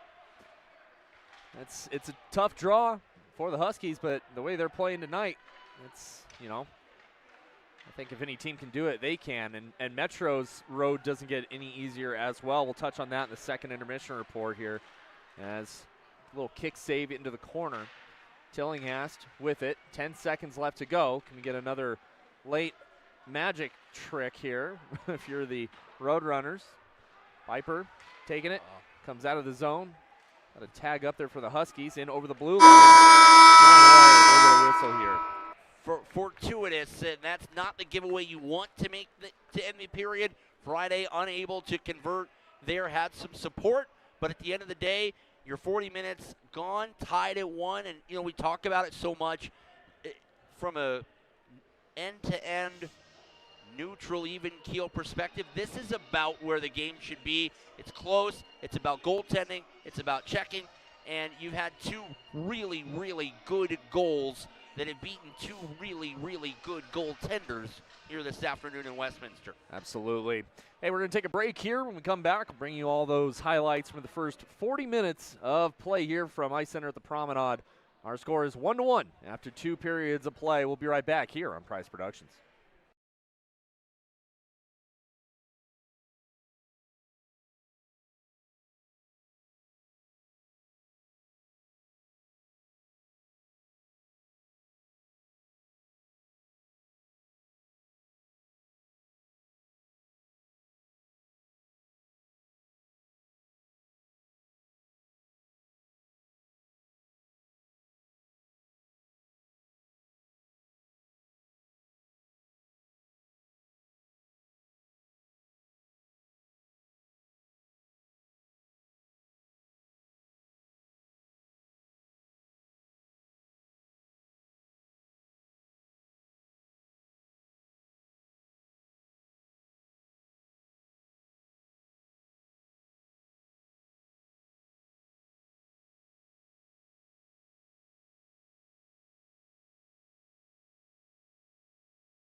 If you don't know what your values are, how do you make a good decision about your life? Part of the exercise that I do with my clients, because we start out with kind of a card deck with 52 values. First, they have to just select what even stays on the table and what just do you not care about.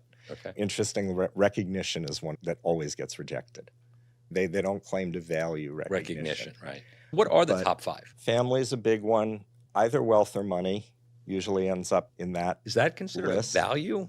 It is question what you're aiming for in your life and what's important to you to have in life. I do want to have the money that I need to do the things I want and live the life I want. In that sense, wealth or money becomes a value. Community is a fairly common one that comes up with my clients. Who do they relate to in their larger world? A lot of these values overlap. Clients will instead choose relationships and say family and community fit into relationship. For some clients, education is a top value.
Play It Again Sports Lakewood, a proud sponsor of the Big Mountain Hockey Classic this weekend. Sell, buy, trade, and win. You may never outgrow your favorite sports, but you may outgrow your favorite equipment. Your locally owned Play It Again Sports provides an easy way to sell your quality used sports and fitness gear and get paid on the spot. 13075 West Alameda Parkway in Lakewood. Thread the Needle, from mini mite to college. Thread the Needle designs and manufactures custom hockey jerseys with pro-level quality, fast turnaround, and details that matter. Get your jerseys dialed in at www.threadtheneedle.com. Second intermission here at the Promenade. 1-1 Northeastern and Metro State knotted up after 40 minutes. The Roadrunners getting their goal in the first. Northeastern tying it up in the second, thanks to Brendan Friday's wrist shot, finishing off a 2-on-1. And, you know, we talked about it before we went to break, Drew. This is about where this game should be living. Yeah, absolutely. And we had the same kind of situation last night. After the first period of play, it was 2-1 in favor of Metro State. We said the exact same thing. And, you know, both of these teams are good. And I would say that Metro won the end of the first period, but Northeastern won the entirety of the second period. Yeah. And were able to get on the board on a beautiful cross slot feed and top shelf, and we're tied up 1-1 now. It's going to be a very difficult test, and I'm curious to see what Coach Brady Reynolds said to the squad in the locker room in between, because Metro's playing very well. It's just a very good Northeastern team. Yeah, and I think to that end, you know, for the Huskies, I really have to think that it's got to be more of the same. You know, if it wasn't for Patrick Loeffler, this could easily be 3-4-1. Yes, right? Absolutely. And I mean, even in the second period, Nick Larkin had a couple of really good looks screaming down this left wing that Loeffler was able to kick out. And so I think if I'm Northeastern, I don't know that there's really any tweaks I need to make other than stay out of the box. Yeah, and you know what? And again, we talked about that. It is a very disciplined Husky squad that don't take a lot of penalties, and they've taken 4 here tonight. And like you said, got to stay out of the box here. I'm curious how this third period is going to go. And just in case, let's go ahead and cover. If this game is tied after 3 periods of play, Brendan, you want to walk us through it? Yeah, we will get a 3-on-3 5-minute overtime session. If after the overtime, obviously we'll go to a 3-person shootout. If they're tied after 3 rounds in the shootout, you'll move into sudden death.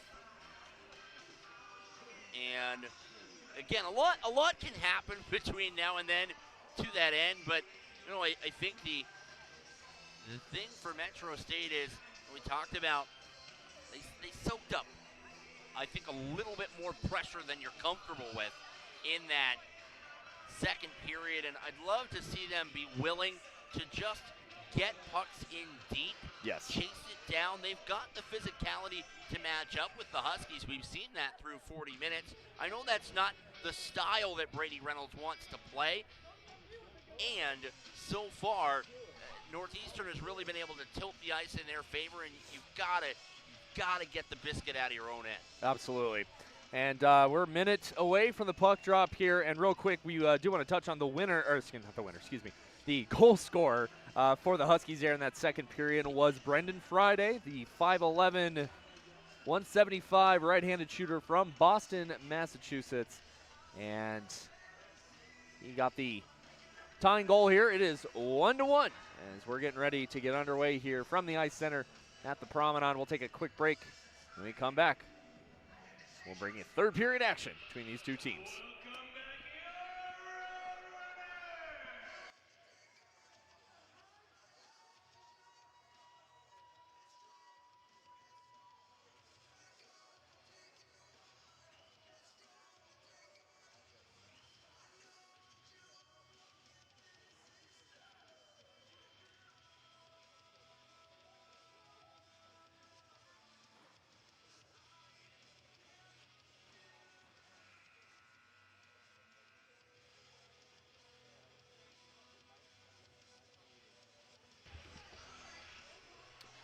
Welcome back in, everybody. Ice Center at the Promenade here in Westminster, Colorado. I'm Drew Galliard. Alongside me, producing and doing color commentary, Brendan Price. On camera, Claire Kostelnick.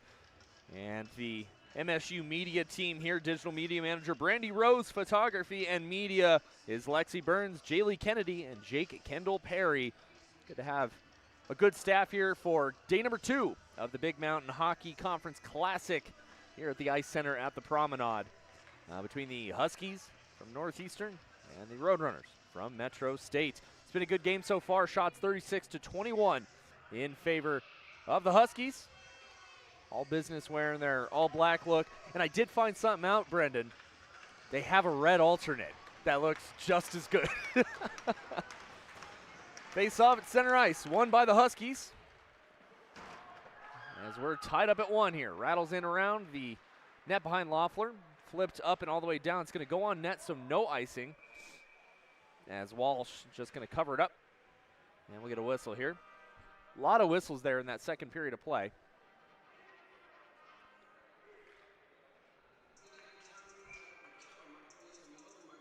As Brendan running around like crazy here. Owner of Price Productions, providing all of our broadcast equipment for all of these games and every single Metro State home game as well. So big thank you and shout out to Price Productions. Metro able to keep it in right at the blue line, but sent up not far enough. Looking for Matthew Lawson, or excuse me, that's Larkin as a cross check on Peterson. No call there. Picked up in the defensive zone here. Waldorf, newest Roadrunner. Had 2 assists last night, his first 2 points. As a Roadrunners, we're going to get an icing call here. And all the way back down we go to the right of Patrick Waffler.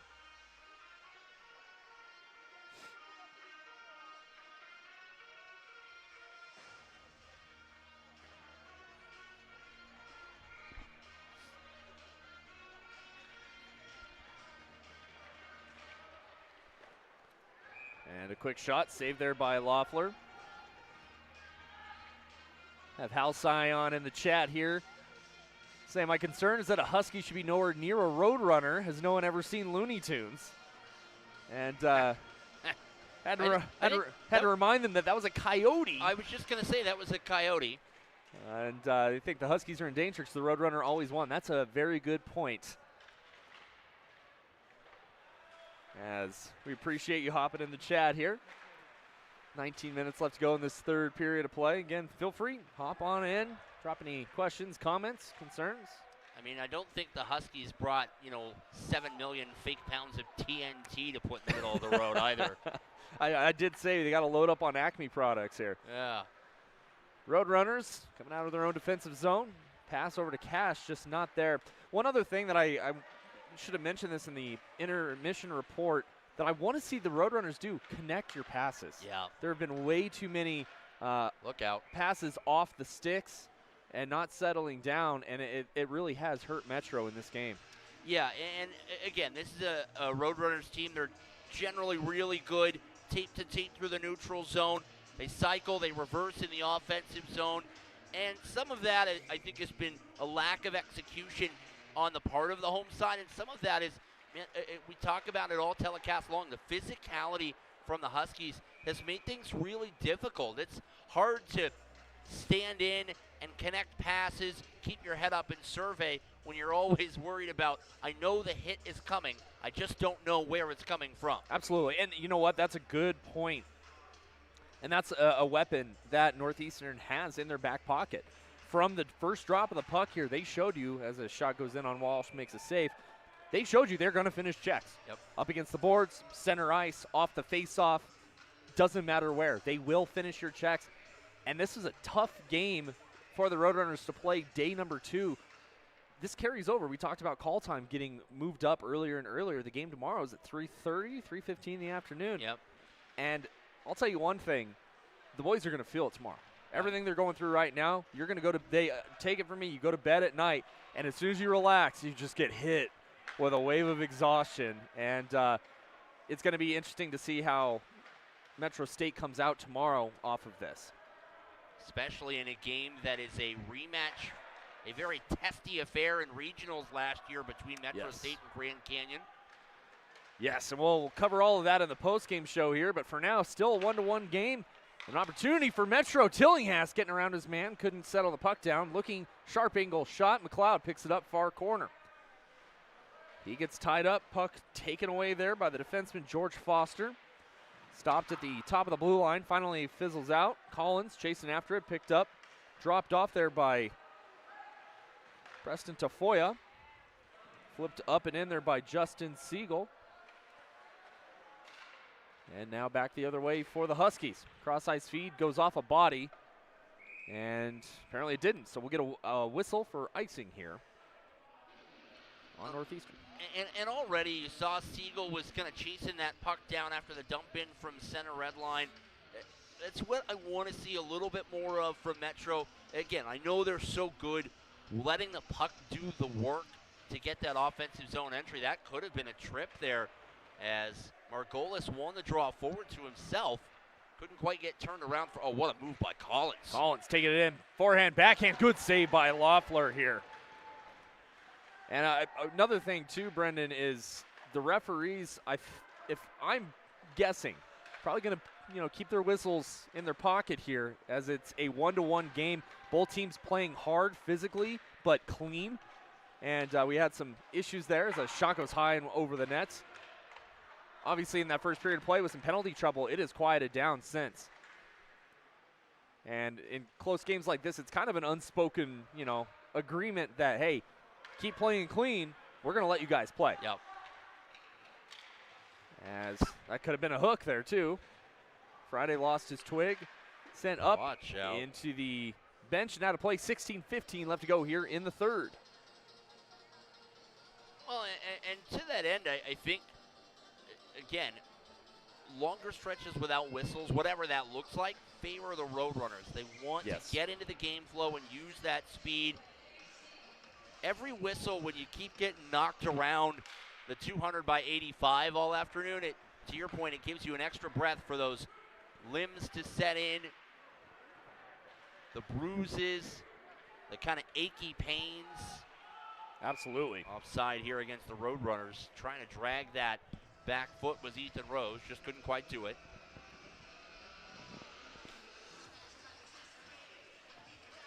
$16 minutes left to go here.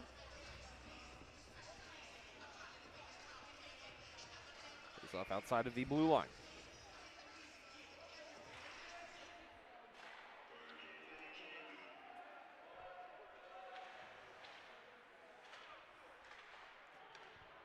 Picked up in the defensive zone there by the Huskies.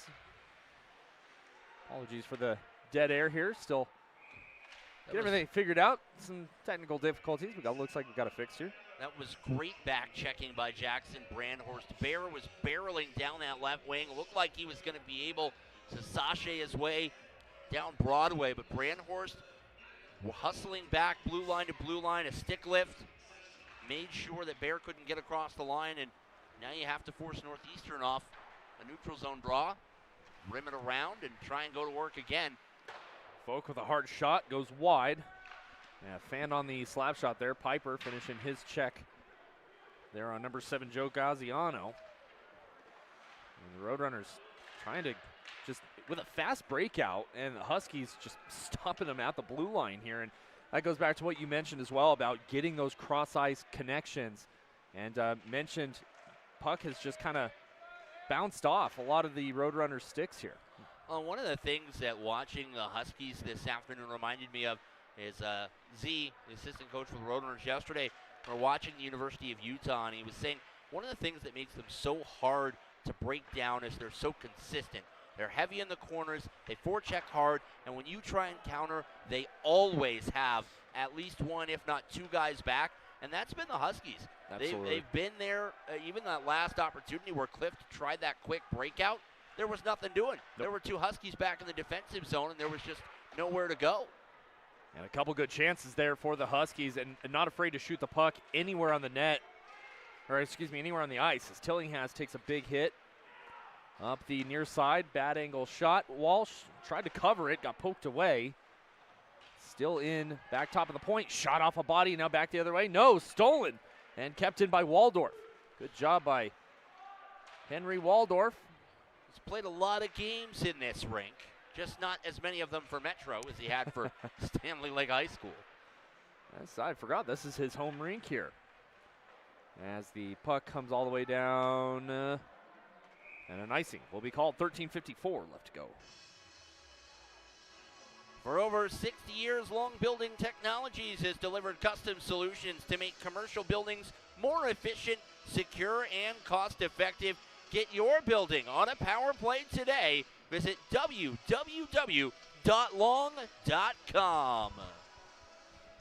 Face off to the left of Walsh here.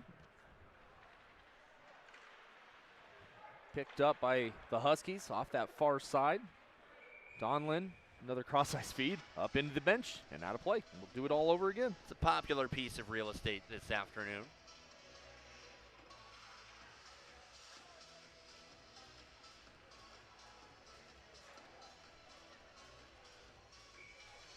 Well, and only one puck in the stands, though, today. So I'll take that as a win, as we had one fly up here and almost... haven't been nearly decapitated. And didn't hit your splitter. Yeah. Hey, it was worth the money just from the use anyways. But taking the shot, direct hit from the puck and staying in pristine working condition, That's good for you, Sterling. it's good quality production. Yeah. And now back the other way. Here come the Huskies. And I mentioned as well, and it's kind of common sense here. Obviously, the next goal is huge, right? We're tied. Next goal puts you up by one, obviously, but it also really makes sure you don't have to put pressure on yourself here. And both teams still haven't deviated from their game plans. Yeah, to that end, both of these teams, they haven't gone outside of themselves to that point. They know what they want to do, they know who they are, and they've executed. And when we talk about the goal scoring today, even Metro State, well, that's a trip. Yeah, and saw that coming. Again, that's you don't want that penalty, but the alternative is a 2-on-1 the other direction in a game that just hasn't had a lot of grade A looks. And it's not a penalty you like, but it's not a penalty you hate either. Absolutely. Well, and the third power play coming up for the Huskies. That's It's their first since the first period. They had two opportunities in that opening frame. And again, this passive box for the Roadrunners. They extend the top of it a little higher than we've seen with Siegel and Margolis out there. We'll see if that keeps up as the penalty progresses. The Roadrunners have not been shy about tweaking some of those looks as a penalty kill progresses, making sure that you don't always know what's coming. Mm-hmm. And Metro is such an aggressive penalty kill team, though. You see, as you said, that passive box, but loose pucks, they converge. Mm-hmm. As Elberry, shot tip, went low and wide. Turnaround fired down by Tafoya. And we'll get a full change for the Roadrunners here. Minute 15 left on the power play. Elberry in behind his own net. Left-handed shot. Little deke. Brings it out of his own zone. Head on a swivel. As Larkin wraps it around the near side. Picked up. Folk sends it deep. Picked up again. A little turnaround there by number 6, Joe Pootram. Up to Folk. Near corner. Centering feed. Shot. Kick save there by Loeffler. Sent up but not out. Glove down by Elberry. And Metro able to corral it and send it back down. 40 seconds left to go. And there, that penalty kill unit won a different look. They were in that box, but McLeod had a lot of freedom to chase down pucks on that near wall, made things difficult for Northeastern. They got one look from the bumper that Loeffler had to make a save on. But other than that, again, the Roadrunners doing a good job keeping the puck towards the perimeter. Yep. They've got a half minute left on the kill. Got an offside call here, so face off to the outside of the blue line, far side right in front of Metro's bench.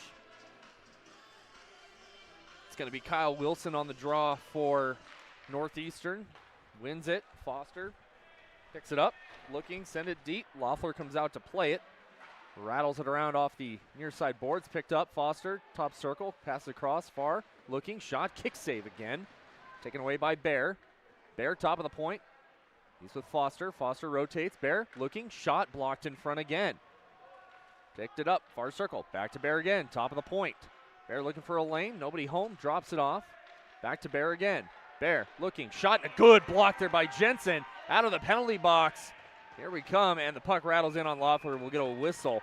0 for 3 for Northeastern. And this crowd is loving it. Oh, man, and the Huskies were screaming at Bear to take that shot from the high slot. He had the screen set up in front, and he hit the hezzy 1 second too long.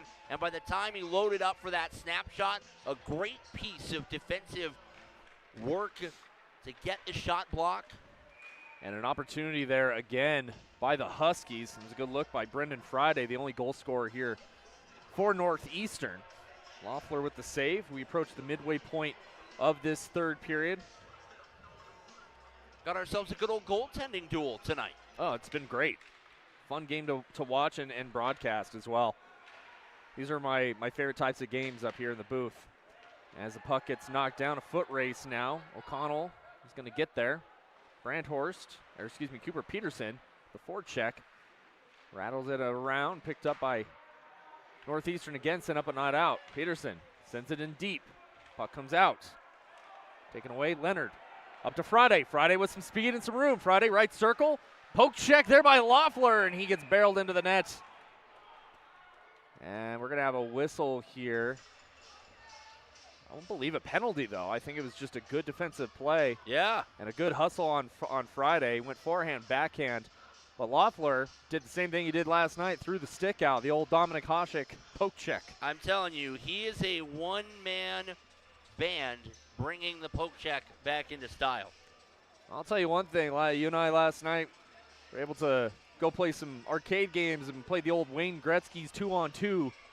And I had the unfortunate... It didn't go well for me, folks. I'm going to tell you right now, it was a bloodbath. Oh, I had the unfortunate task, though, of playing against Dominic Hasek when he was with the Buffalo Bills. And tell you what, that's difficult. Good move there. Larkin, shot. Uh-oh. And a poke and some extracurriculars here.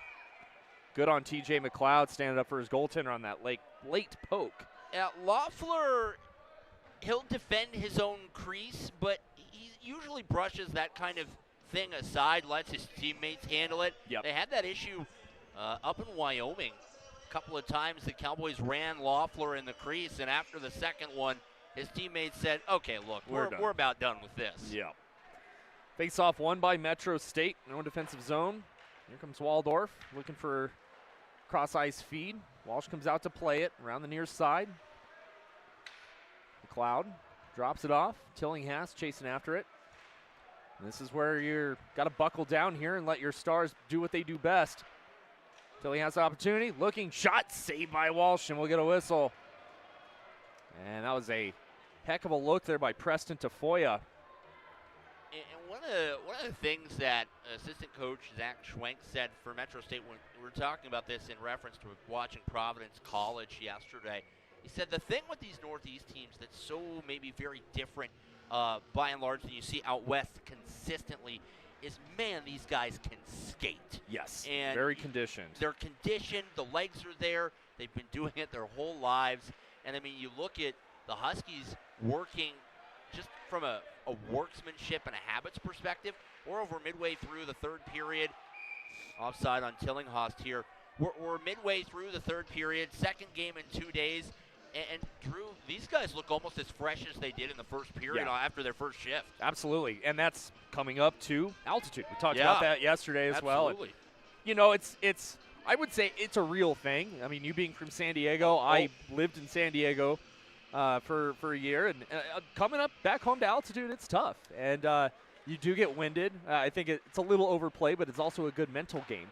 I think what'll be interesting is it really, for that altitude to hit, it takes about 36 to 48 hours is the adjustment. And so what you'll see is these guys may not feel it today, but tomorrow I think you'll start to feel the lack of oxygen along with 2 games in 2 days.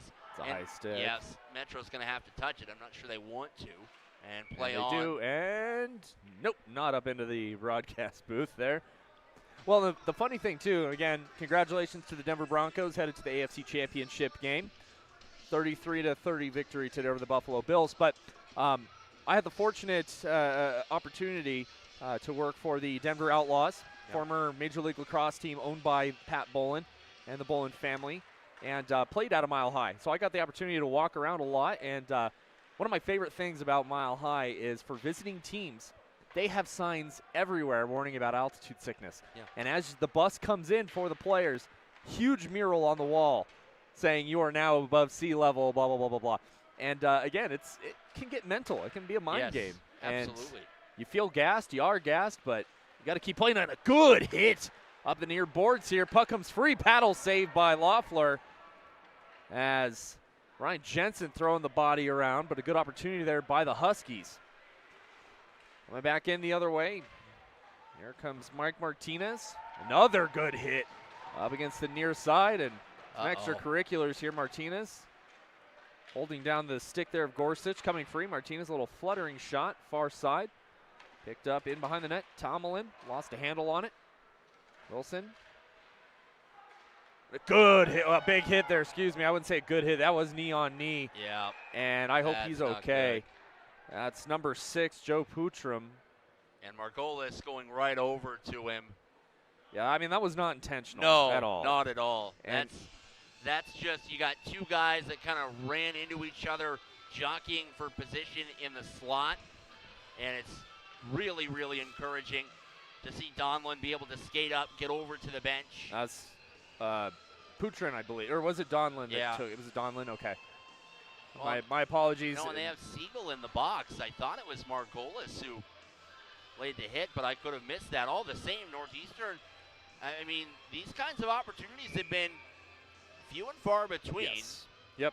And it's going to be the 4th power play. So each team has a power play here, or 4 power plays, excuse me, in this one. But yes, great to see Donlin get up and skate off. I'm glad he's okay. Those knee-to-knee hits are scary. And again, Siegel, that was not intentional. No. It's a hockey play, and it's unfortunate. It's a penalty, so it's unfortunate. But, in a tournament like this, and again, I mentioned the referees wanting to keep their whistles in their pockets a little bit, unless it's very egregious or very obvious.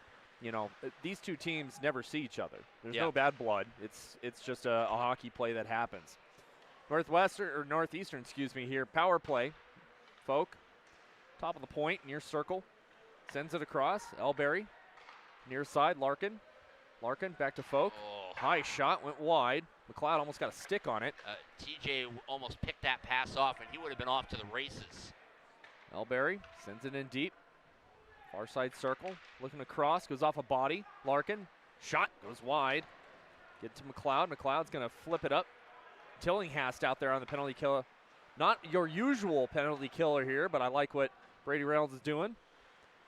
Shifting things up a little bit. Got to play more aggressive here. 6:54 left to go, and Tillinghast is he's a little gassed. A little out of steam there. As Walsh comes out to play it, sends it up the far side. Tillinghast pokes it away. Good job by Jackson Tillinghast. And rattles in around behind the net, as he'll get a well-deserved change. Was able to talk to Jackson before the game. You saw that interview, and what a heck of a player. What a better guy. What a better human. Very humble. Playing in his senior year here at Metro State. Puck comes back out to the neutral zone. 20 seconds left to go on the Siegel penalty. It's been the best penalty kill the Roadrunners have had this afternoon. Again, a little bit of ozone time, but it's been tough to enter. Really only 2 shots and 1 great chance for the Huskies on this man advantage. Bears pass, knocked away. Shot, kick save with the toe. Good job by Loeffler. Comes free, now back the other way. Brandhorst, 2-on-1. Brandhorst down the right side with Jensen and offside. Yeah. Oh, by a toe pick. It was the right call.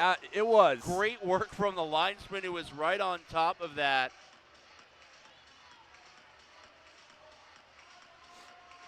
I mean, that was offside, but man, that's a tough one here. I'm looking at the replay. Yeah, he was off. I would say not by a toe. I would say probably by a whole skate. And you know that Jensen was trying everything he could to stay on side. Metro. And we got hand pass or another offside. Offside. That little zigzag, the crisscross move. Jensen trying to get down the middle. And it's tough because at times if your line mates don't know that's coming, that will get that extra stride over the blue line. Well, and I have to admit it, I'm the guy that goes offside more times than not. And you're moving at speed, and a good hit there in front of the penalty box by Mike Martinez. And Jensen trying to retaliate a little bit, throw a body of his own. Good job by Cash, muscling his man off the puck here. Wrapping around the near side. Tomlin picked up. Huskies with it. Friday. Goal scorer there for the Huskies. Poked up and back to the neutral zone with 5 minutes left to go here. And again, fans, if this game stays tied after the third period of play, there will be overtime. Whoa. As a shoulder save there by the Roadrunners. So if we do go to OT, please stick around.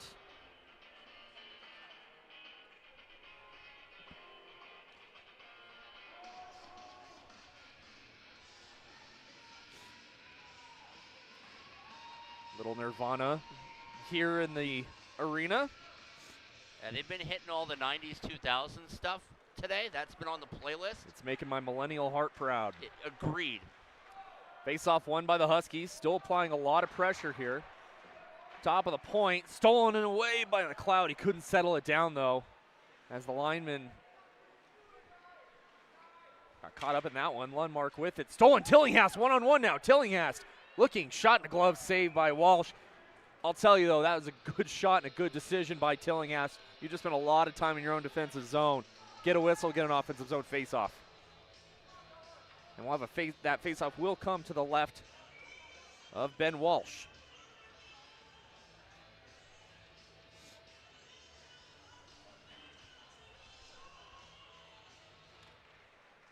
Tied up in the face-off dot. Comes away with it. Metro State in behind the net. Tillinghast looking for something. Turnaround shot off a stick up and out of play. We'll have another offensive zone face-off here with 4.5 to go. And this is where, again, if you're Metro State, you've been outshot almost 2-1. These opportunities have been few and far between. Love to see a clean face-off win back and, get a shot from the blue line. You've got an opportunity to put some traffic in front. Yep, and that's something that I would like to see Metro do more of. If not the rest of this game, especially the rest of this weekend. You've got the power at the blue line. You might as well take it. Wilson, cross ice, slot, shot, block, rolls in. Loeffler kicked it away and sent to the corner there by the captain, TJ McLeod.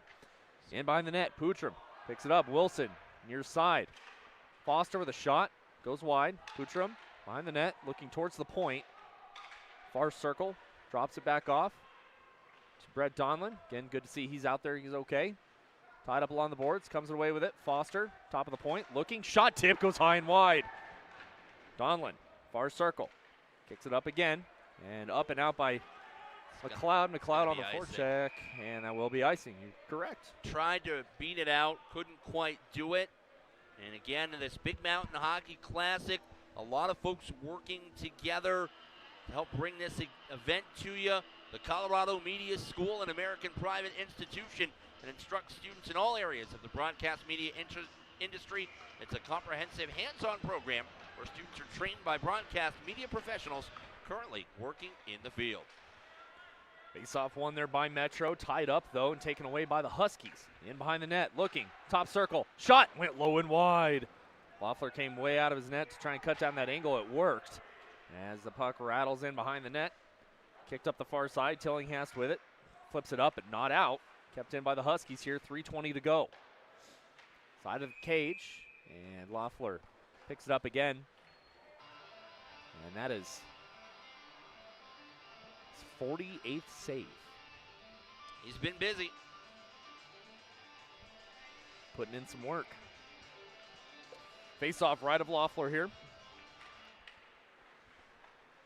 Won by Metro State. Trying to set something up here. Comes Margolis. Margolis drops it off. Fabulio gets his pocket picked. And now back the other way. Good stick up into the scorekeeper's area. We'll get another whistle here. Just under the 3-minute mark. Still tied up at 1.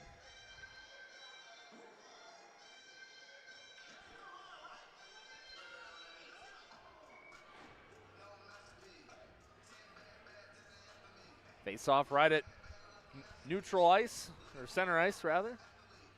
Potato, potato. Potato, tomato, it's all the same. Yeah. Won by Metro State. Here comes Kale Hall.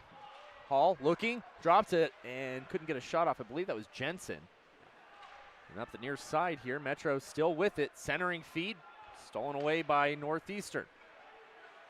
What a hockey game this has been here. Stolen away, Bear with it, looking. Front hands, backhand, he scores. With 2:35 left to go on the 50th shot. We got some folks right above us. They're taking advantage of staying warm in the concourse. So they're watching it through the window. And, you know, the goaltending has been so good all night. It was going to take a great piece of offense. And Bear, forehand to backhand, waited out Loeffler on the slide. And the Huskies grab the lead here down the stretch. And the other thing, Drew, Metro State has already burned their timeout. Yes. They do not have that at their disposal. So if they get caught on an ice or they want to try and take a timeout, draw anything up, that is off the menu. It's been 86th. Well, they're playing very aggressive here. You saw a very unique face-off formation there with one of your defensemen lining up on the far side and only one D-man back. Curious to see if and when Brady Reynolds pulls Loeffler here, if he does. We talked about this last night about goal differential and how important it is, and is it worth it in this one? Maybe, maybe not. I think that if you're the Roadrunners, you can't do it in a one-goal game any sooner than a minute and a half. Give your offense an opportunity to generate something. Absolutely. Cash with an opportunity there. Got knocked down there in the slot. Puck rattles around the near side. 2 minutes left to go in this one. 2-1 in favor of the Huskies. Up the far side, here comes Cliff. Loeffler staying put. Cliff looking for Jensen, takes a big hit. Could have been interference, could not have been. And now back the other way, up to the neutral zone there, excuse me. Drops it back, picked up. Tillinghast trying to settle it down here, just under 2 minutes left to go. Up to Cash. Cash, one-touch pass, comes free. Tillinghast grabs it, brings it in near side. Gets his pocket picked. Still up alongside the boards, down the far side now, and with some speed, here come the Huskies over the blue line. Knocked away, good defensive play there.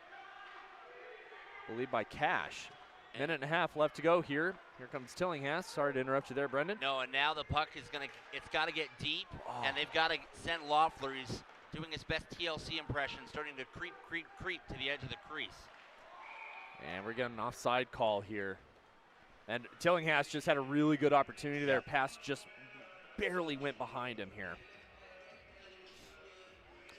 Fans want to let you know, stick around for the post-game show here. Let you know what happened in this one, as well as preview the upcoming 2 games for Metro State, as well as Northeastern. I want to thank everybody for tuning in. As we approach 1 minute left to go here in this one. Face-off won by Metro. Little pass knocked away, and here comes Tillinghast with some numbers. Loeffler's thinking about it. Tipped in on net, rebound, shot! Just went wide there by McLeod off the tip. Loeffler staying in net, kept in right at the blue line, and knocked away there by the Huskies. 50 seconds left to go. Up to Baird, your second goal scorer here for the Huskies. Comes free. Back the other way now. Your number 1 unit is out for Metro.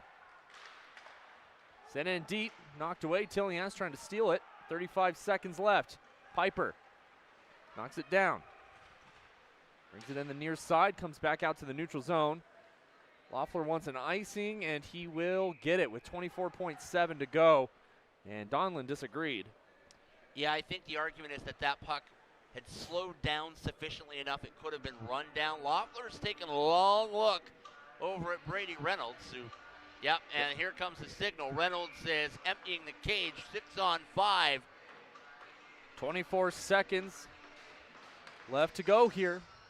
And here comes the timeout for Northeastern. We'll take one as well. 2-1 left, or 2-1 in favor of Northeastern. 24 seconds left to go. We'll be back on Prize Productions.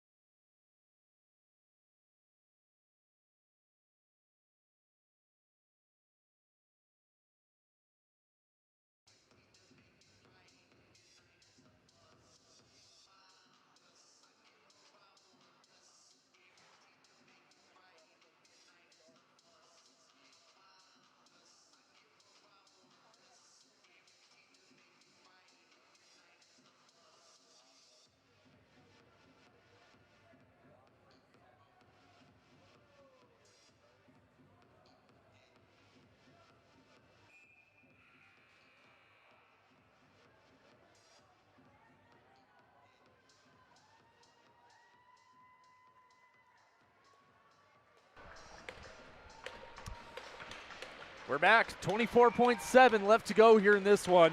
Goalie pulled, 6 men on the ice, 24 seconds left. McLeod lines up for the face-off. Linesmen scooting everybody back.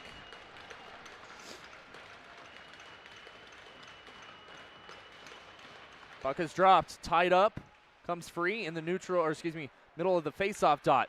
Tillinghast, far side, goes behind Matt Clift, and they got to reconnect here. Tillinghast up to Clift. Clift, right side, puts it on, glove save, 10 seconds left to go here. So you need a face-off win and a quick shot. They've got the guys out on the ice to do it, the number one line. And 2 years ago, it was Matt Clift who tied the BMHC championship game with an empty net goal with under 10 seconds remaining in regulation. And you can see him creeping here. Tied up, won by Northeastern. Cash is there, and they're going to put it up against the boards here, and that's going to do it. Well, maybe. Well. Now they've got to separate everybody. As 60 minutes of just gritty, gutsy, physical hockey, and you don't really want to see it marred by something like this at the end of the game, as some of the Northeastern players have already begun to celebrate over in the goal. Well, it's going to make for an awkward handshake line, I'll tell you that. But, what a good game by both of these teams. And I'll tell you what, I'm not even going to jump to a break here. There's so much to talk about in this one. Very clean play, called very well by the refereeing staff.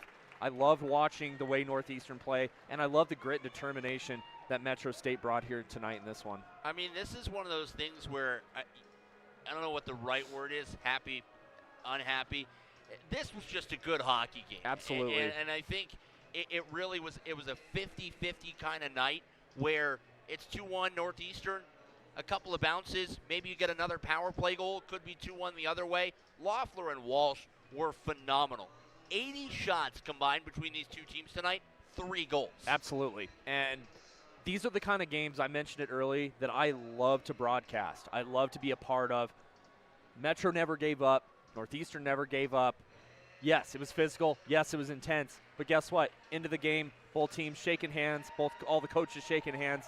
And what a great job here by Metro State. Nothing to hang your head on. No. And guess what? Get to come back tomorrow, play a very good Grand Canyon University team. And we'll get to that here in just a moment. Let's get to the goals here. We'll go back into the first period of play. Hank Cash first on the board from Jackson Tillinghast, and Matt Clift made it 1-0 after one period of play. And moving on into the second, number 15, Brendan Friday, able to tie the game up. Nothing going for the Roadrunners in that second period. Moving on into the third, the game-winning goal, Nathan Baer, late in that third period of play, got the game winner for Northeastern. Final shots 50-30 in favor of the Huskies, and what a goaltending battle here tonight. That's going to take us into our 3 stars, presented to you by Brendan Price. Number 3 star, it's going to have to go to the man behind the net for Northeastern, number 40, Ben Walsh. Yeah, and you look at Walsh, 29 saves on 30 shots tonight, and he stepped up large when it mattered most, kept Tillinghast out the scoreboard, denied McLeod as well, had to deal with a couple of big opportunities late with the goaltender pulled, made a nice glove save on Matt Clift down the stretch, and, sometimes all you need your goaltender to do is exactly what their job is, nothing more, nothing less. Absolutely. And Walsh only lets in 1, makes your night a little bit easier on the offensive side of the puck. Absolutely. Flip side of things, I got to give the number 2 star, or rather you do, to our man in between the pipes, Patrick Loeffler, with 48 saves on the evening. Well, and that's the flip side, right? A game like this, 2 goaltenders are going to play phenomenal. One of them is going to wind up with an L next to their name on the score sheet. And Loeffler, 48 saves tonight on 50 shots. He was excellent. And the other thing that we saw from Patty in goal tonight was that there weren't any dangerous rebounds. No. I mean, you had a lot of good first looks. You had the 2-on-1. But by and large, there was nothing where the first shot was taken in the breadbasket and then popped right out into the low slot. He did a really good job with his rebound control, pushing the puck as much as possible to non-dangerous areas. Absolutely. Your number 1 star here tonight got to be the game-winning goal by Nathan Baer there in that third period of play. Little forehand, backhand, able to get around Loeffler and seal the win there for the Huskies. Look, the Silky Mitts solution from Bayer down the stretch with 2.5 minutes remaining. Good piece of goal-scoring patience, outweighted Loeffler on the slide. And in a game like this, if that individual effort enough to get Northeastern in the win column. The Huskies, they're 2-0 here at the Classic with a couple of wins, one-goal wins as the visiting team in a visiting building in front of visiting fans. They haven't had the neutral site treatment yet. They'll get that tomorrow. But, man, for the Huskies, this is a great way to start your weekend. You've already guaranteed yourselves at least a split. For Metro on the other side, Drew, we talked about it. They've got a big one against the Grand Canyon University Antelopes tomorrow. Yes, and for those of you that don't know, there's going to be there's a little drama from last season between Grand Canyon and Metro State, as I wouldn't call it so much bad blood, but they're going to be very excited to play each other tomorrow night, tomorrow afternoon. You may not say it that it's bad blood, Drew Gallagher. It's going to be wild. It's going to be woolly tomorrow afternoon. Grand Canyon, they picked off UMass Amherst here today on the game before us here at the Promenade. It's a great win over a top 5 team in the Northeast region. Grand Canyon, they are playing for their regional lives right now. They're hanging right around that cut line. And so it's going to be a really fun 60 minutes tomorrow afternoon. And again, I think for the Roadrunners, you don't want to hang your head too low after a hard-fought game. Sometimes those just don't go your way. Absolutely. Well, and real quick, special teams as well. Both teams with 4 power play opportunities. Metro was able to score on theirs and keep Northeastern off of the score sheet on the power play. So great job once again on special teams for the Roadrunners. Nothing to hang your head on. 7 for 7 on the penalty kill across the 2 games this weekend. They were 3 for 3 last night against Cal Berkeley. 4 for 4 again tonight. And I think as we've seen throughout the weekend, it's not just that opponents aren't scoring on Metro State. It's that the Roadrunners have done a consistent job of taking away the middle and not really allowing any good opportunities. The best chances that folks have had to beat them has been in transition and on the zone entry, getting wide and then trying to get back to the middle. But all in all, it's been a good mix and match on the PK for Brady Reynolds to prevent those high grade A opportunities. Absolutely. Well, let's preview the upcoming games here for Metro State. Again, as we mentioned, taking on the GCU Antelopes tomorrow. That puck drop is 3:30 p.m. Mountain Time, so make sure you tune into that as well before taking on UMass Amherst on Monday morning. Little matinee game at 11:30. Fans, make sure you tune in early tomorrow afternoon. We're going to have a pregame interview with the captain, T.J. McLeod. And then Monday morning, we're going to introduce a new segment here to our broadcast as well. Coffee with the Coach. We're going to catch up with Coach Brady Reynolds, see how he thinks this whole weekend went, and looking forward to speaking with him and talking about kind of how things are going to go as we head into that regional tournament. Once again, I think that's going to do it for us here. Final score, 2-1 in favor of the Northeastern Huskies. I want to say a big thank you to the broadcast crew here, Brendan Price, producer, color commentator, Claire Kostelnick on camera and social media for Price Productions. Also want to give a big thank you to the MSU media team, digital media manager, Brandy Rose, and then photography and media, Lexi Burns, Jaylee Kennedy, and Jake Kendall Perry for all of your hard work as well.